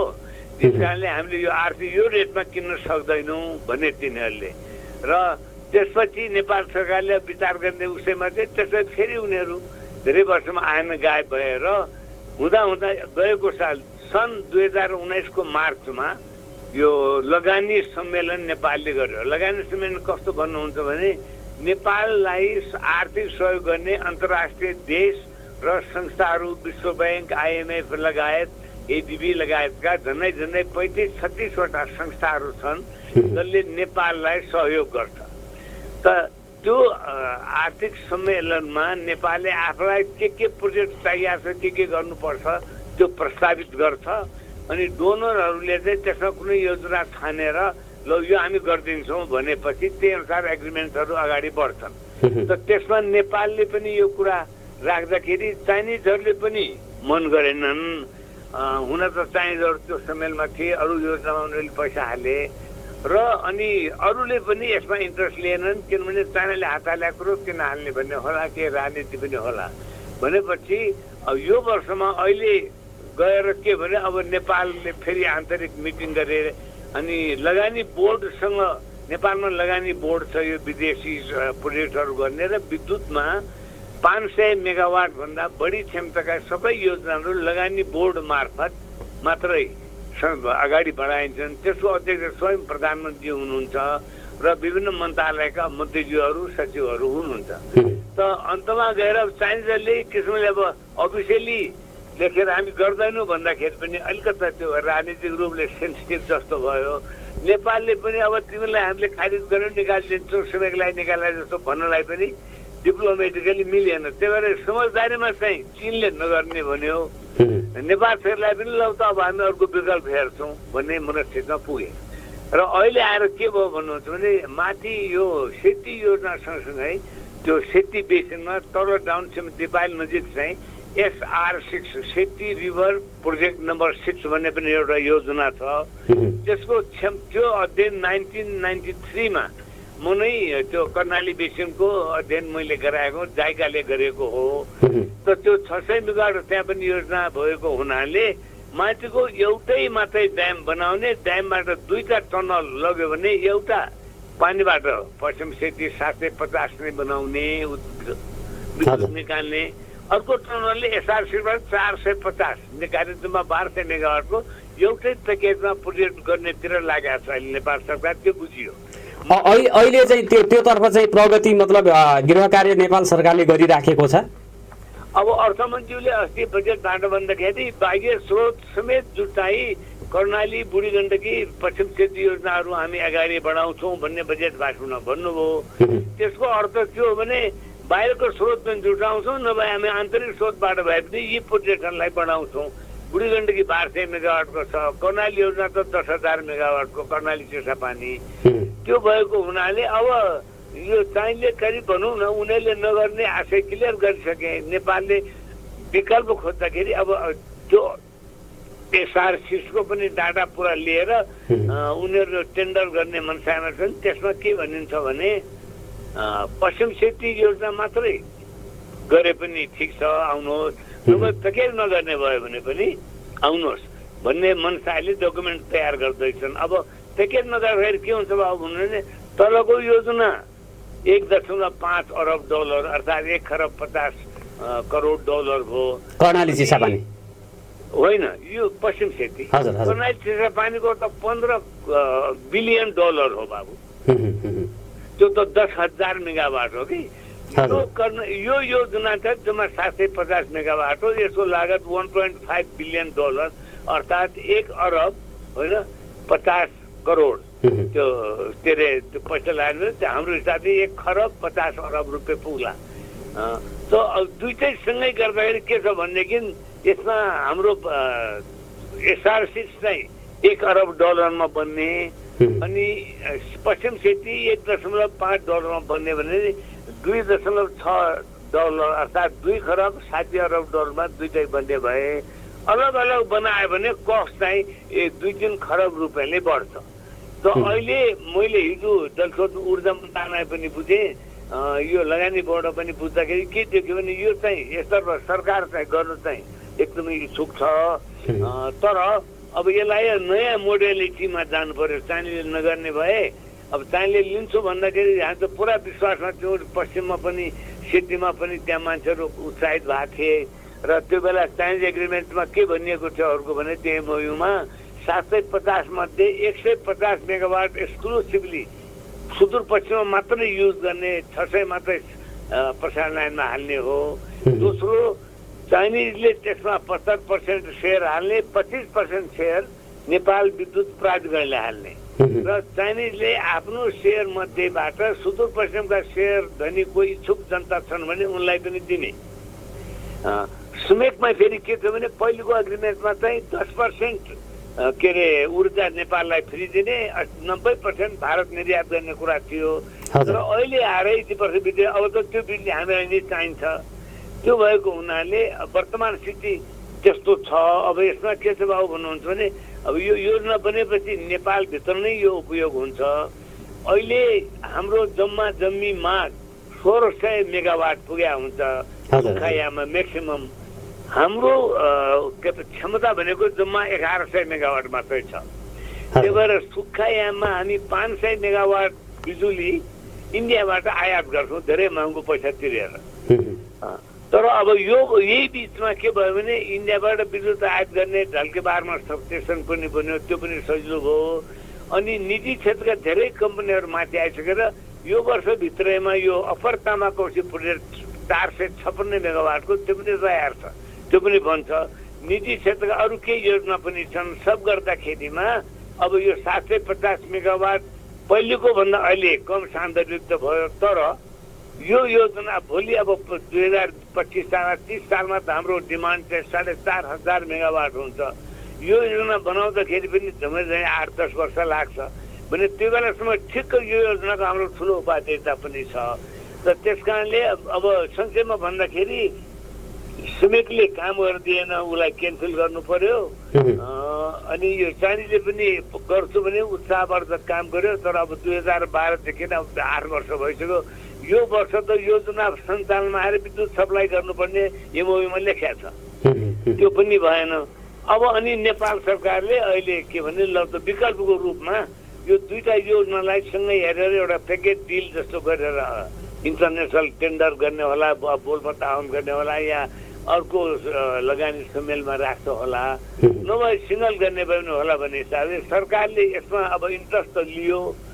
तर सरकार चाहिँ यो विषयमा पश्चिम सेती र त्योसँग अर्को प्याकेज पनि यहाँले चाहिँ भन्नुभयो त्यो चाहिँ दिपाल त्यतातिर बन्ने प्रोजेक्ट होइन?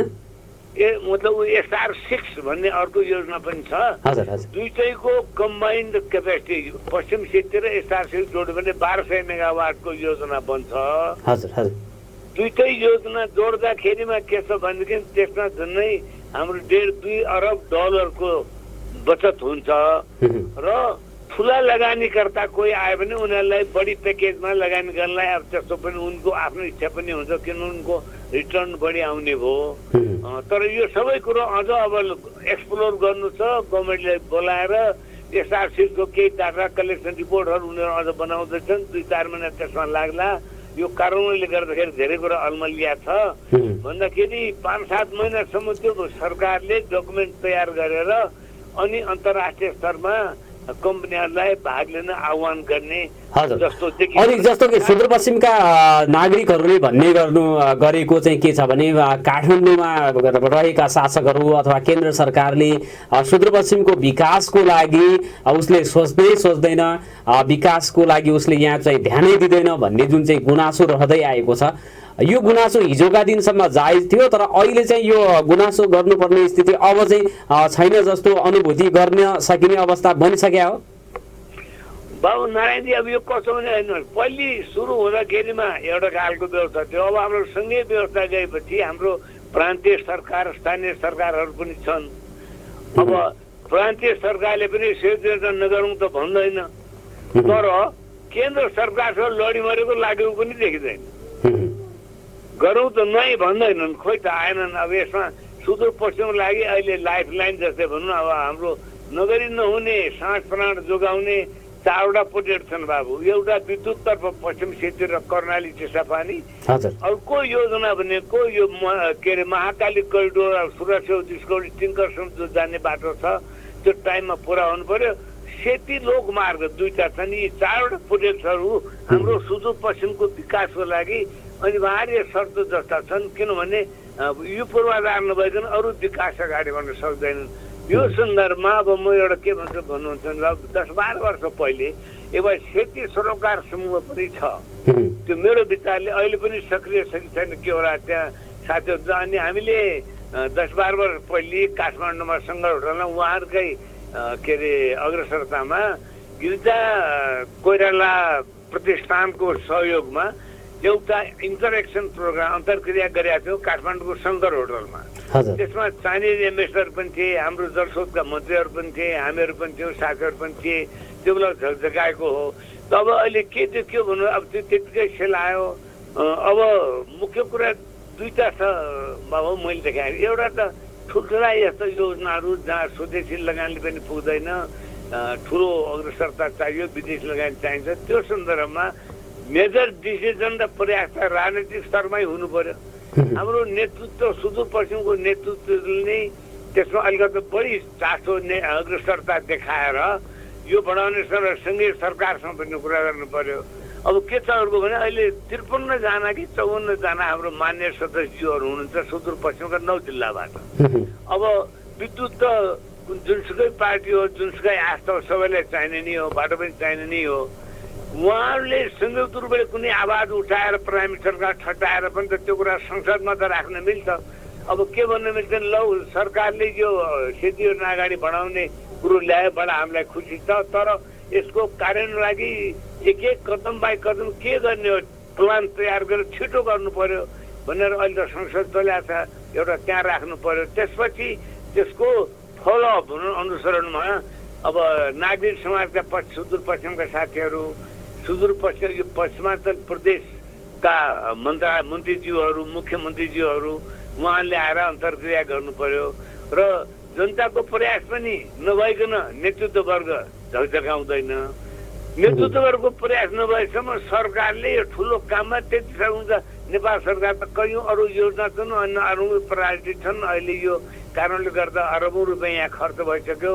आउने वर्षमा पूर्वाधार विकासमा बजेट पनि काट्ला भन्दाखेरि भागै नपुग्ने स्थितिमा हाम्रो सुदूरपश्चिमका नागरिक समाज पनि जाग्नु पर्यो। जस्तो भनौँ कि अब 9वटै जिल्लाका उद्योग वाणिज्य सङ्घहरू, निजी क्षेत्रका संस्थाहरू, सामाजिक संस्थाहरू सबै मिलिकन एउटा भनौँ न धनगढीमै एउटा अन्तर्क्रिया कार्यक्रम राख्ने, विज्ञहरूलाई पनि बोलाउने, त्यसलाई प्रदेश सरकारले खर्च बेहोरी दिनु पर्यो। त्यो भएपछि जनतालाई पनि थाहा हुन्छ यो के रहेछ भन्ने थाहा हुने भयो र संसदमा बाबु मैले राजनीतिक नेतृत्व ताप्नु पर्यो। त्यसको लागि उनीहरूलाई हामीले निरन्तर घचाइराख्नु पर्यो।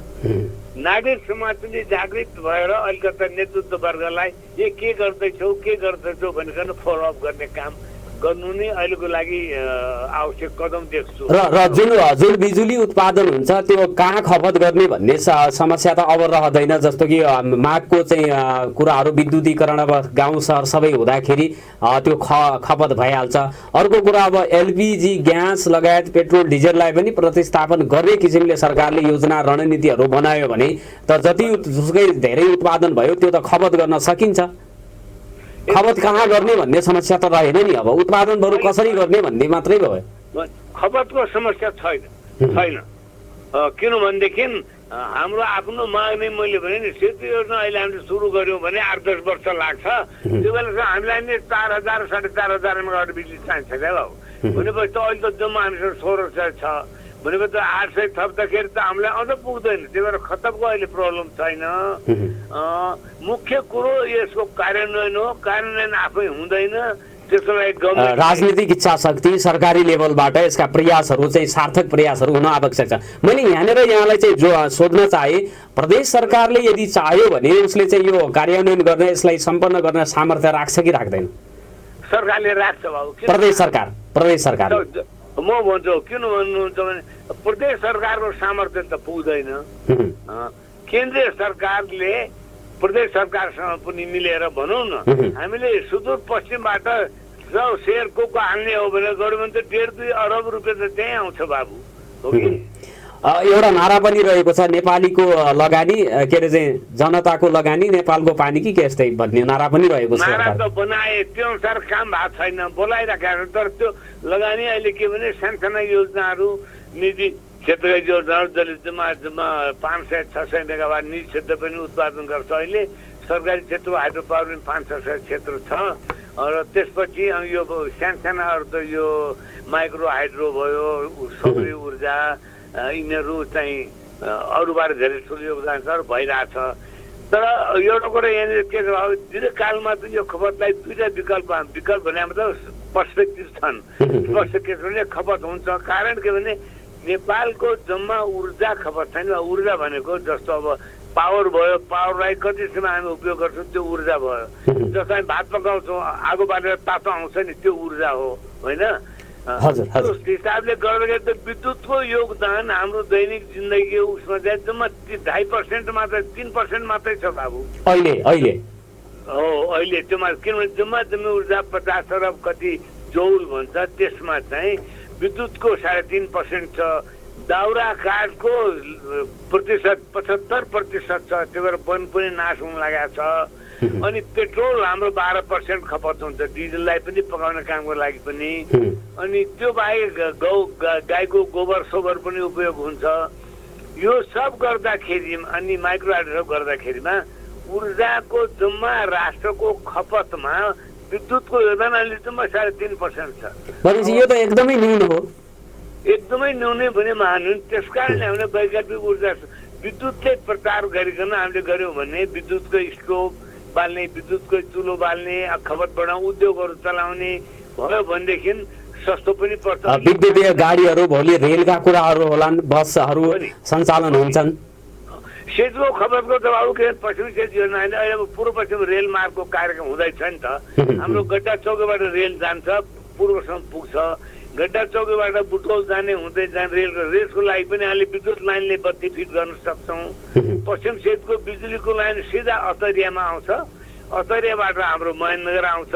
बढी भएको त्यही हाम्रो त्यो लाइनबाट इन्डिया पनि हामी निर्यात गर्न सक्छौँ। भन्दाखेरि खपतको प्रब्लम चाहिँ छैन। तर अब सेतुको सुरु भएको कुरा हेर्नु, मैले 80को दशकमा 1990मा नेपाल नयाँ सरकार आउन साथ अब निजी क्षेत्रको लगानी पनि विद्युत क्षेत्रमा हाल्नु पर्यो।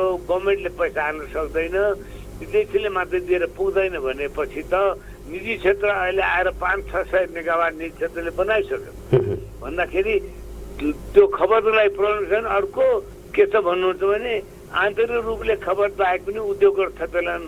दोस्रो सेती योजना बन्यो भने अहिले त चाइनातर्फ पनि हामीले विद्युत निकास गर्ने लाइनहरू बन्ने छलफल भइरहेछ। त्यहाँ चीनले पनि किन्छु भनेको छ तिब्बत क्षेत्रमा। हाम्रो पावर चीनतिर पनि पठाउने चाहिँ सम्भाव्यता बढ्यो अहिले चाहिँ। र चाइनाबाट नेपाल जो रेल आउँछ त्यो रेलको लागि पनि बत्ती बिजुली त्यहाँ दिन सकिन्छ। संक्षेपमा खपतको लागि प्रब्लम छैन। र अब 1.5-2 अरब रुपियाँ भन्ने कुरा पनि डलर 1.5-2 अरब भन्ने खरब भन्ने कुरा पनि अब पैसा त हो। तर नेपालले आन्तरिक स्रोत आधा जुटाएर आन्तरिक स्रोत विदेशी भने विदेशी सबै सङ्घ संस्थाहरू नेपाललाई सहयोग गर्ने इच्छुक छन्। पैसाको प्रब्लम छैन बाबु, खालि पैसा ल्याउने तरिका बुझ्नु पर्यो। नेपालको आन्तरिक राजनीतिक परिस्थिति प्रक्रियाहरू बढेको हुनु पर्यो। किनभने विदेशी लगानी आउँदाखेरि त्यो लगानी सार्थक हुन्छ भन्ने कुरामा उनीहरू ढुक्क नभएसम्म त पैसा हाल्दैनन् नि भने हामीले आन्तरिक रूपमै हामी चुस्त दुरुस्त नहुँदासम्म चाहिँ समस्या रहिरहन्छ। आफ्नो चाहिँ आन्तरिक समस्याहरू, पारदर्शिताका कुराहरू, सुशासनका कुराहरू, प्रत्याभूत इमान्दारिता प्रदर्शन गर्न सक्यो भने बाह्य लगानी पनि सजिलै जुट्न सक्ने स्थिति चाहिँ छ। एकदम बाहिर लगाने समस्या छैन। किनभने खरबौँ अब डलरको उसमा त अरब 1-2 अरब भने ठुलो कुरा भएन। मेन कुरा हामीले के चाहियो भने एउटा त सही किसिमको संस्थागत व्यवस्था चाहियो। सही किसिमको चाहिने नियम कानुनहरू चाहिँ बनेर, धेरै कानुन त बनेका छन् तर ती लागू हुँदैन। जस्तो विद्यमान कानुनै चाहिँ यो विद्युत उत्पादन गर्नको लागि बाधक छ भन्ने कुरा त छैन नि, होइन होला? होइन, अहिले बिल्कुल छैन। अहिले विद्युत छैन। 20-22वटा कानुन छन्, निजी क्षेत्रलाई दिने कुरा पनि छ। विद्युत कानुनले बाधक छैन। विद्युत कानुनले बल्कि लाइसेन्स दिएर काम नगर्ने कम्पनीहरूलाई अहिले समातेर पेल्दैछ। कानुन बाधक छैन। संस्थागत व्यवस्था र राजनीतिक निर्णय त चाहियो नि। राजनीतिक निर्णय चाहिन्छ। किनभने राजनीतिक इच्छा शक्ति, राजनीतिक इमान्दारिता त्यो चाहिँ आवश्यक पर्छन्। प्रथम चाहिँ कुराहरू लगानी चाहिँ जसरी पनि जुट्न सक्छ अहिलेको स्थितिमा। राजनीतिक इमान्दारिता, नैतिकता पनि चाहियो बाबु, नैतिकता चाहियो। अर्को कुरा जस्तो यहाँ जनशक्तिका कुराहरू गर्दाखेरि पनि नेपालमा त्यत्रो ठुलो प्रोजेक्ट सञ्चालन गर्नु पर्यो भने जनशक्तिको अभाव पनि कहिलेकाहीँ चाहिँ त्यो छैनन्, मान्छे म्यान पावर छैन, कसरी हुन्छ भन्ने कुरा छ। म्यान पावर नेपालमै स्वदेशी म्यान पावर पनि होला के त्यसको अवस्था कस्तो छ र अब म्यान पावर चाहिँ ल्याउने कुरा पनि त सम्भव हुन्छ होला नि अहिलेको अवस्थामा? डेफिनेटली म्यान पावर सन्दर्भमा यस्तो हुन्छ हामीले ठुला त्यस्ता प्राविधिक रूपले जटिल योजनाहरू गर्दाखेरि म्यान पावर 2-3 क्याटेगोरीको हुन्छ क्या बाबु। एउटा चाहिँ टप लेभलका इन्जिनियर यिनीहरू जसले प्लान गर्छन्, डिजाइन गर्छन्, त्यसपछि चाहिँ कार्यान्वयन गर्दाखेरि प्राविधिक दक्षतापूर्ण सिनियर इन्जिनियर विज्ञहरू त्यो भए। मेजोरिटी 80% त काम गर्ने लेबरहरू र तल्लो तहका जनताहरू हुन्छन् क्या। अब अहिले हामीलाई त्यो तल्लो तहको जनता पहिले हामी यो प्रसारण लाइनहरू त्रिशुली योजना बन्यो बा 29 सालमा, त्यसको इन्डिया निर्यात गर्नलाई बिरलसम्म 66 केबी लाइन हामीले बनाउनु पर्दाखेरि काम गर्ने मान्छे उडिसाबाट ल्याउँछ काठमाडौँ, नेपालमा पाउँदैन थियो। अब अहिले त मान्छे काम लाखौँ लाख हाम्रा युवाहरू त विदेश गइरहेछन् नि। अब यो कोरोनाको संक्रमणले गर्दाखेरि अहिले घर फर्केको अवस्था छ। हो, अब यिनीहरूले हामीले आन्तरिक रूपमा काममा लगाउनुको लागि पनि यस्ता योजनाहरू चाहिँ आउनु पर्यो। यसको लागि अब चाहिँ बल चाहिँ सरकारको कोर्टमा छ। नागरिकहरूको चाहिँ समुदाय स्तरबाट हुने अवरोधहरू त त्यस्तो चाहिँ यस्ता परियोजना सञ्चालन गर्न छैनन् होला, किनभने उनीहरूले मुआवजा पाउने कुराहरू पाउँछ भने चाहिँ त्यो अवरोधहरू त पश्चिम सेती नै बनाउने हो भने दिनको लागि त त्यहाँ मन्जुरी धेरै पहिलादेखि भइसकेको अवस्था हो होइन? हो बाबु, सेती नगर्ने भएको हो। नागरिक समाजबाट फलोअप चाहिँ चाहियो, घटघटी राख्ने। अनि एउटा नागरिक समाजबाट पनि हाम्रो सुदूरपश्चिमबाट यो पश्चिम सेती लगायत यस्ता प्रोजेक्ट जस्तो यहाँले चाहिँ अङ्कित गर्नुभएको महाकाली करिडोरको सेती लोकमार्ग, पश्चिम सेती र कर्णाली चिसापानी 4वटा परियोजना महत्त्वपूर्ण छन् सुदूरपश्चिमको समग्र विकासको लागि। यसको लागि राजनीतिक इच्छा शक्ति पनि यहाँको नेतृत्व गर्नेहरूसँग भएर नेपाल सरकारले पनि गर्न सकेन, त्यो गर्नु पर्यो। अर्को नागरिक समाजबाट पनि निरन्तर रूपले चाहिँ खबरदारी गर्ने कुराहरू चाहिँ हुन नसक्दाखेरि अगाडि बढ्न सकेको छैन। अब यी चारै चाहिँ पक्षले मतलब जे जति पक्षहरू छन्, सरकार, यहाँको चाहिँ स्थानीय सरकारहरू, प्रदेश सरकार प्लस नागरिक समाजले सरकारलाई एकत्रित भएर चाहिँ घचघच्याउनु पर्ने आवश्यकता छ। यसका लागि चाहिँ कसरी ज्यादा उपयुक्त हुन्छ? अन्तमा सार संक्षेपमा हामीले चाहिँ यो गरेको वार्तालापको चाहिँ निष्कर्ष सुनाइदिनको लागि म अनुरोध गर्दछु यहाँलाई। निष्कर्ष त्यो एउटा योजना यो हामीलाई चाहिन्छ, यसको ठुलो उपयोगिता छ। यहाँबाट उत्पादन हुने बिजुली हामीलाई पनि चाहिन्छ, निर्यात गरेर सारको क्षेत्रमा पनि पठाउँछ, त्यो समस्या छैन। बजेट र संस्थागत व्यवस्था सही किसिमले मिलाएर भनौँ कि जस्तो पश्चिम सेती योजना कुनै निजी कम्पनीलाई अब हामीले नदिने भयौँ भनेदेखि पश्चिम सेती प्राधिकरण हामी योजना खडा गर्न, प्रोजेक्ट खडा गर्न सक्छौँ नि। त्यसमा सरकारी लगानी, निजी क्षेत्रको लगानी गरेर अर्कै एउटा एकाइको रूपमा यो योजनालाई हामीले सञ्चालन गर्ने एउटा राम्रो बाटो त्यो हुन्छ। त्यो भयो भने के भने सरकारका यो जटिलताबाट हामी मुक्त हुन्छौँ। एकबारी नीतिगत निर्णय भएर पार्लियामेन्टमा पास भइसकेपछि यो योजना अगाडि बढाउन सकिन्छ। त्यसमा राम्रो खालका विज्ञहरू, अनुभवी मान्छेहरू राख्ने, त्यसलाई अन्तर्वार्ता गर्ने, भएसम्म हाम्रो स्वदेशी लेबरहरूलाई मात्रै योजनामा लगाउने, त्यो सँगसँगै वातावरणीय दृष्टिकोणले जनताले पाउनुपर्ने मुआवजा, तल्लो भेगका माथिल्लो भेगका जनताले पाउने, यी सबै कुरालाई ध्यानमा राखिकन यो योजना हामीले अगाडि बढाउने। यो योजना सँगसँगै अब अर्को पनि एउटा पोइन्ट यहाँ के बन्न मिल्छ भन्नुहुन्छ नि बाबु, अरू देशहरूमा कुनै क्षेत्र कमजोर छ, कुनै क्षेत्र बलियो छ भने कमजोर क्षेत्रलाई सघाउनुको लागि पनि अरू क्षेत्रलाई सहयोग गर्छन् नि। यहाँ मतलब हाम्रो जो वार्षिक बजेट बन्छ या पञ्चवर्षीय बजेट जो बन्छ, सुदूरपश्चिम त हाम्रो पूर्वाञ्चल यिनीहरूभन्दा अलिक पछाडि छ भने हामीलाई त्यो हिसाबले विशेष गरिकन पनि त्यही अनुपातमा हामीले बजेट एक्स्ट्रा थप बजेट नेपाल सुदूरपश्चिम प्रदेशलाई गभर्मेन्टले दिएर त्यो चाहिँ हाम्रो योजना, स्थानीय योजना लगानीमा बढाउनलाई गर्नुपर्ने एउटा नीतिगत निर्णय पनि एउटा भयो भने त्यो पनि राम्रो होला।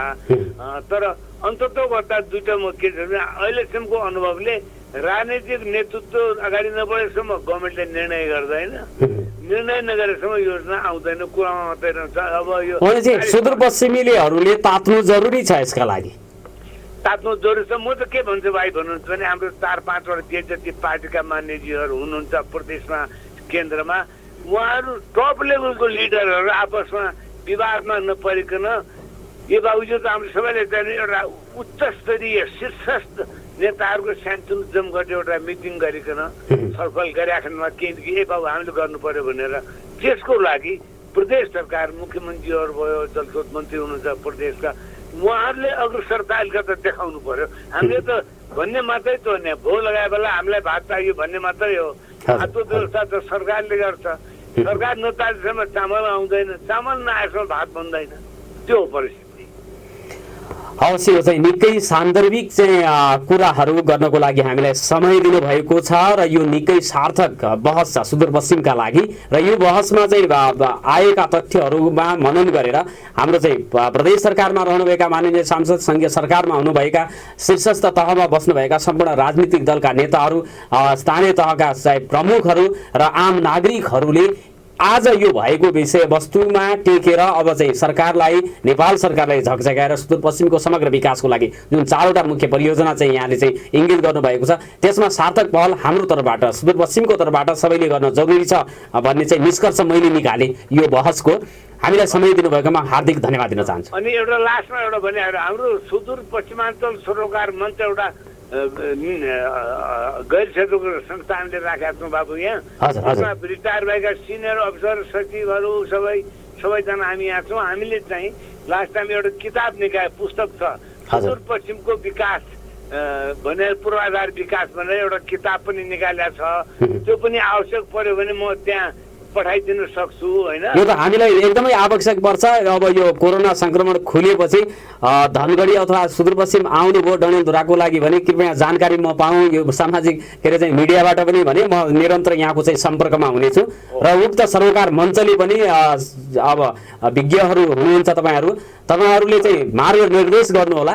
यहाँको नागरिकहरूले त्यसलाई चाहिँ फलोअप गर्नेछन्, पछ्याउनेछन् भन्ने म विश्वास दिलाउन चाहन्छु। समय दिनुभएकोमा पुनः धन्यवाद दिन चाहन्छु। बाबु नायक धन्यवाद, थ्याङ्क यू। मैले भविष्यमा पनि कुनै अन्तर्क्रिया गर्नु पर्यो भने मलाई खबर गरौँ, म खुसी साथ गर्छु बाबु। हवस् हवस्, हार्दिक धन्यवाद, हार्दिक धन्यवाद, नमस्कार। आदरणीय श्रोता, उहाँ हुनुहुन्थ्यो जलस्रोत मन्त्रालयका पूर्व सचिव डाक्टर गोविन्द देव भट्ट। पश्चिम सेती परियोजनाको कुरा गर्दै गर्दाखेरि 4वटा चाहिँ परियोजनाको कुरा यहाँ चाहिँ आएको छ। कर्णाली चिसापानी परियोजना, पश्चिम सेती सँगसँगै अर्को पनि प्रोजेक्ट गरेर त्यसलाई एउटा प्याकेजमै गर्न सक्यो भने त्यसको चाहिँ लागत पनि कम हुने र त्यसबाट फाइदा बढी हुने भन्ने कुरा पनि उहाँले चाहिँ अवगत गराउनु भएको छ। महाकाली करिडोर, सेती लोकमार्ग, यी 4वटा परियोजना यथासम्भव शीघ्र सम्पन्न हुन्, त्यसको काम अगाडि बढोस् भनेर यहाँको चाहिँ नागरिकहरूले, हरेक नागरिकले दबाब सिर्जना गर्नुपर्ने हुन्छ। नीति निर्माण तहमा बसेका राजनीतिक दलका नेताहरूले, सांसद, मन्त्री भइसकेका पूर्व प्रधानमन्त्री लगायत सबैले यो विषयमा चाहिँ निरन्तरताको खबरदारी गर्नुपर्ने हुन्छ र नागरिक समाजले, गैर सरकारी संस्था, अब चाहिँ सबैले यो विषयमा जस्तो निजी क्षेत्रले पनि यसमा चाहिँ सरकारलाई दबाब सिर्जना गर्नुपर्ने हुन्छ। सुदूरपश्चिमको कायापलटका लागि यी 4 परियोजना बन्यो भने हाम्रो भविष्य सुन्दर रहेको मैले चाहिँ यो वार्ताका क्रममा चाहिँ अनुभव गरेको छु। यदि भन्दै आजको बसाई सार्थकपूर्ण बहस गरेको छु जस्तो लाग्छ मैले। हामीलाई प्रविधिमा साथ दिनुहुने कल्पनाजी र नवीनजीलाई धन्यवाद दिँदै, यहाँहरू श्रोताहरूलाई पनि धन्यवाद दिँदै र बहसको लागि समय उपलब्ध गराउनुहुने डाक्टर गोविन्ददेव भट्ट, नरेन्द्र सिंह कार्की, नारायण बरालजी र एकजना क्वारेन्टिनबाट हुनुहुन्थ्यो उहाँहरू, तपाईँहरू सबैलाई पनि धन्यवाद दिँदै हामीलाई सुन्नुहुने र हामीलाई फिडब्याक दिनुहुने हाम्रा आदरणीय श्रोताहरूलाई पनि नमन र धन्यवाद दिँदै बिदा माग्छु। नमस्कार।